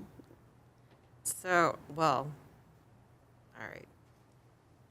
I'll start. Yeah, if you could. So, Go ahead. what recommendations would you have with regard to our ordinances and streamlining them? What needs to be done with our ordinances? Say that, except I was going to say opportunities Like- instead of recommendations. I'm going to double dip and get some free advice. Okay. The ordinances, as you all know, are aging. And that doesn't mean we have to enact all new ordinances. There was a cleanup done, I think, during my first tenure. We got rid of things like a prohibition on tarot card reading, things that were really ancient. Oh, my gosh. So those aren't, I don't believe, in there anymore. Yeah, right? Different time. But there are, as you saw in the fire code, for example, we just cleaned up and eliminated the model rocket ordinance. Can you believe that is a state law? There's still a law in the books from the 60s about model rockets, because apparently they were very dangerous, in the 60s. And I remember in elementary school at Emerson, one of the things we did out in the field was we all had to bring a model rocket and shoot it off. But there was a law. I don't know if anybody knew about it, but there was a law. Clearly, the school didn't care. Right? Emerson didn't mind, or didn't worry about We it. did that at Twain, too, so it's okay. Okay, yeah, I'm sure right. Eisenhower did too, so. Sure, right? So, so things like that, things that are antiquated that need cleaning up or elimination. But it's never an urgent thing for cities because they're not enforcing them anymore. I know another community has a taxi cab ordinance. It hasn't been used in 20 years. Bicycle ordinances, those haven't been used in forever. So there are a lot of different cleanups that could be done. I think the most pressing one in my mind, if I had to pick two, and one I'm already working on, the property maintenance code, because it's a little bit outdated now. We got the fire code out of the way. Now that's the next big project, I think, is to work with code enforcement. We've got a good team, and really see what their needs are and what they look like, and keep the dialogue going about options for the city with regard to properties that really need some code help. And then the other big one is the sign ordinance. That's just I worked on that for another community when the Supreme Court came out with its opinion, Reed versus the town of Gilbert, and it was a project. And there's a lot of thought that has to go into what we want in our sign ordinances, but more than that, from the legal side, we have to really be savvy about how we tailor the sign ordinance to address our needs without addressing content. And that's always the challenge, especially under that opinion. So, I think those are the two things I would say are most pressing. Things like the vehicle code, those are self-updating as the state updates them. We have that designed to be self-updating. The state law, Home Rule Cities Act, allows us to do that. Other things, though, the Home Rule Act doesn't allow specifically for us to keep self-updating, like the fire code, like the property maintenance code. So those are the kinds of projects that you have to get into and really roll up your sleeves and get them done well. Thank you. So Don, I'm going to ask you some questions about your firm handling district court cases for the city. Sure. Can you just briefly explain to residents what your firm does for the district court currently? Absolutely. So the way the district court has operated for years and years, probably 20 or more, is every Tuesday for the first 3 Tuesdays of the month, only the first 3, morning and afternoon. There's an 8:30 and there's a 12:45 start time. The judges, all 3, set all of their city ordinance prosecution cases for those times. My office, like any municipal prosecuting office, is responsible for acting as the prosecutor on behalf of the people of the city of Fraser. So not the city of Fraser proper, but the people, this concept of, the people of the city, just like the people of the state of Michigan, if it's a county prosecution or a statewide prosecution. Our role then is to engage with lawyers and people who don't have lawyers about their case, and work with witnesses, police officers, victims, to reach an outcome on those cases, and if we can't, then we have trials or hearings on those cases. And then ultimately, they have a special day reserved every month for jury trials if we need to use it. For example, this coming Friday, tomorrow morning, would be jury day, but we've managed to resolve those, so there's no extra need for us to put in the time for a jury trial when the parties can be reasonable and get to a resolution that everyone is in agreement with. So that's, I think, the short version of what we do, and then as people make contact with the system and go through it, for whatever it may be, it's something as small as a seatbelt ticket, something as big as an assault and battery, they end up, with their lawyer typically, or if they're not represented, they go in front of a judge, and from there the judge takes over and decides what the consequence should be for that case. And you mentioned there's certain times on those Tuesdays, morning, afternoon, basically. If it's an 8:30 time, do you feel your firm does a adequate job at making sure they're ready to go at 8:30? We do. It's been a discussion that's been ongoing with the judges because each of them schedules without consulting the other. And so what they do is they pile a lot of cases onto the first Tuesday of the month. So what we've done to adapt to that is we start at 7:30 in the morning. We get there at 7:30 a.m. We pre-screen files for the second and third Tuesday of the month to make sure that every lawyer who we can has been communicated with already in advance about their case. But the first Tuesday, we don't have the opportunity to pre-screen because I didn't want to add expense for the city for us to do that on a special day. The court doesn't have the files ready on the first Tuesday because we're not there on the fourth or fifth Tuesday of the month. So we don't look at those in advance. So the compromise we adapted to and adopted was to get there an hour early and have communicated that information with various lawyers, especially the ones that are coming in by Zoom. So we can Zoom with lawyers at 7:30, 7:45, 8, 8:15. And that way, there are cases already in the pipeline by the time the 8:30 docket begins. There are days when it's not seamless. There are days when they schedule, 40 cases for us all at 8:30. We had a monthly meeting last month, though, with the judges, and they recognized that is a deficiency on their end, and they're willing to work harder at trying to break that up and put some cases at 1 o'clock in the afternoon, or move them off the first Tuesday of the month into the second and third. So that's a long answer to how we've adapted to the huge caseload over there. Because in my circle, I have many, many, many defense attorneys I deal with, probably more so than I would want to, but they do a lot of business in that court. And there has been some concerns that have been thrown at me that our attorneys haven't been signing in on time, sometimes a half an hour, 45 minutes late, or sometimes not at all. So that's a concern for me, because it's doing the people's business, and if our residents are waiting all morning long to get their things, that's a concern. So that's if we continue it, I want to definitely address to see if there is a big issue or there's room for improvements in that area. I think there always is room for improvement. Like I said, we had that meeting with the judges and asked for their help in not piling them all on. One of the conscious decisions I've tried to make is to keep the city's cost down, to not have 2 people there handling the docket. It's only fair to the city that the judges work with us to try to stagger the cases. But to your question, I pre-review every docket before it happens, and if we need to have 2 people there have been times when I've made sure there were 2 people there, because one of the things the court is doing is some Zoom and some in person. Right. And so what happens is there may be an appearance or a perception, and we've talked about this, whether it would be more efficient or less efficient. There's a perception if you're on Zoom waiting, you don't know what's happening. You think we're just not being attentive. When really there's 15 other lawyers because the judges scheduled 25 cases at 8:30, and 6 people waiting at the door to come in person. So we talked about, would it be more prudent for us to let everybody in the Zoom room and just tell them that there's a queue, but then you got to put them all back in the waiting room, or you've got people talking over each other.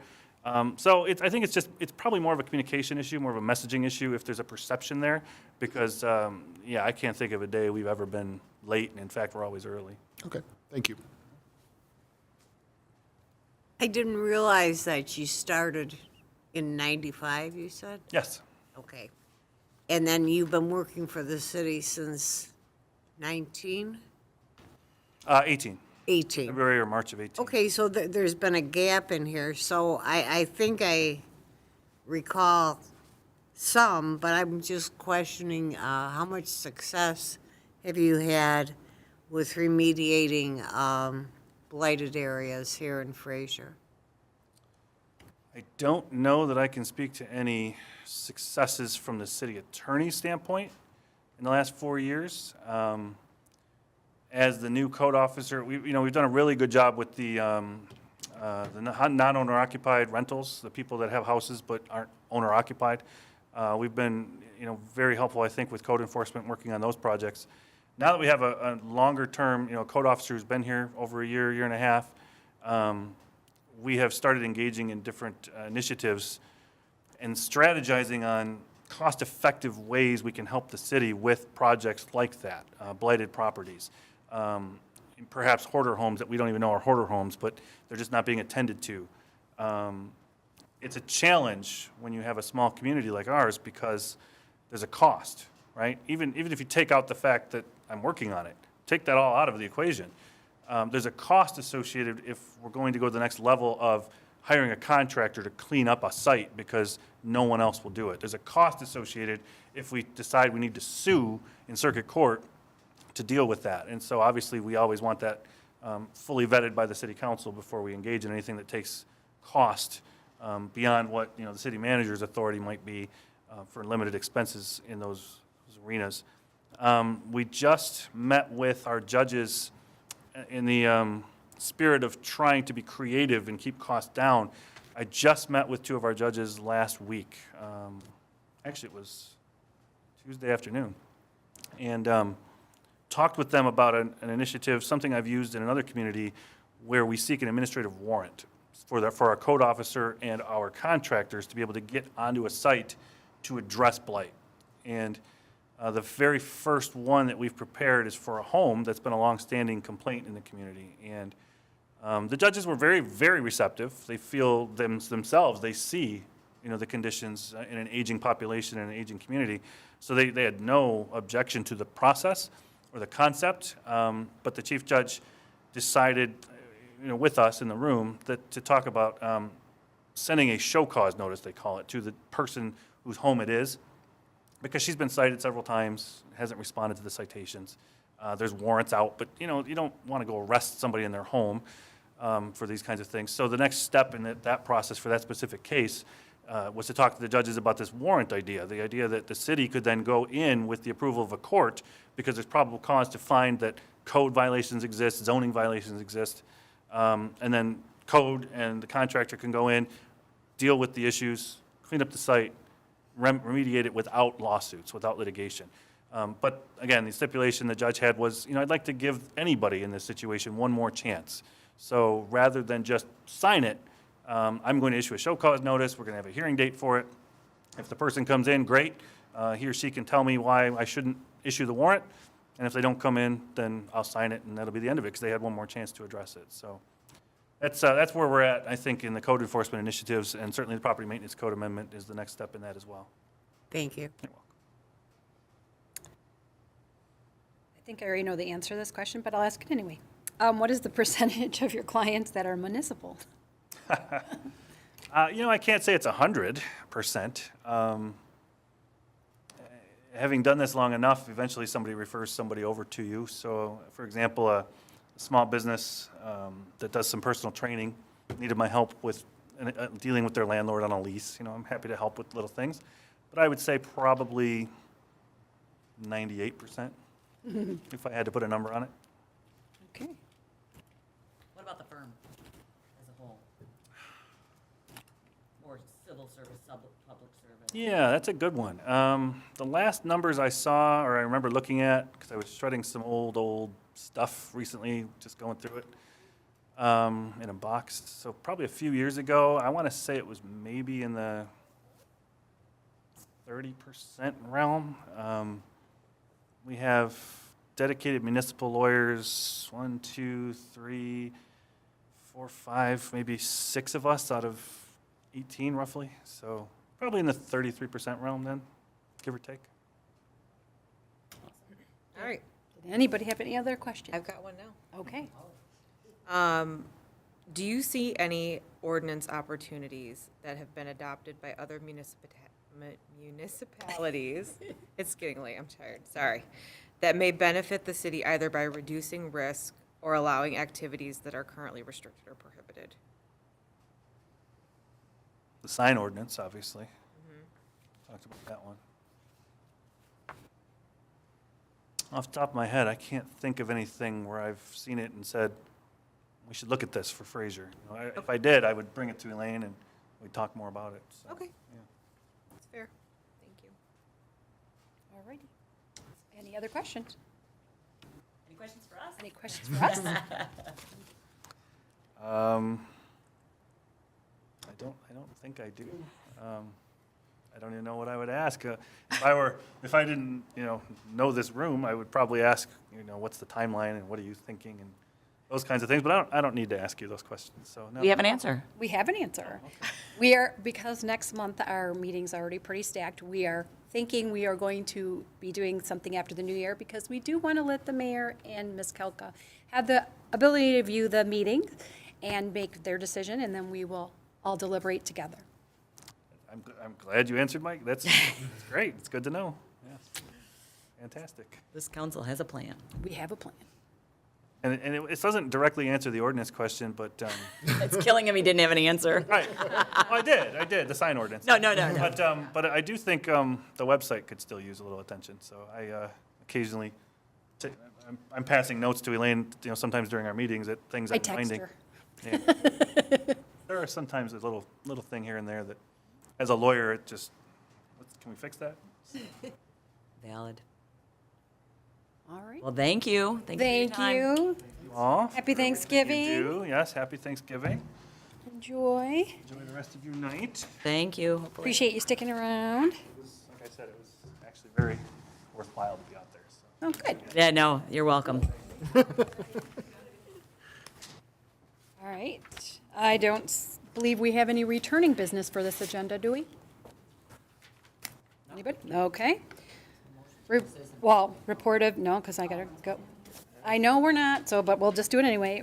Any report from you? Just a quick report reminder, Thanksgiving's next week, so city offices will be closed Thursday and Friday. Okay. Did anybody on council have anything? Nope. Anybody want to share? No? All right. Is there anybody for citizen participation in Zoom? Okay. I will look for a motion. Motion to adjourn. All in favor? Aye. Ayes have it. Adjourned. Elaine?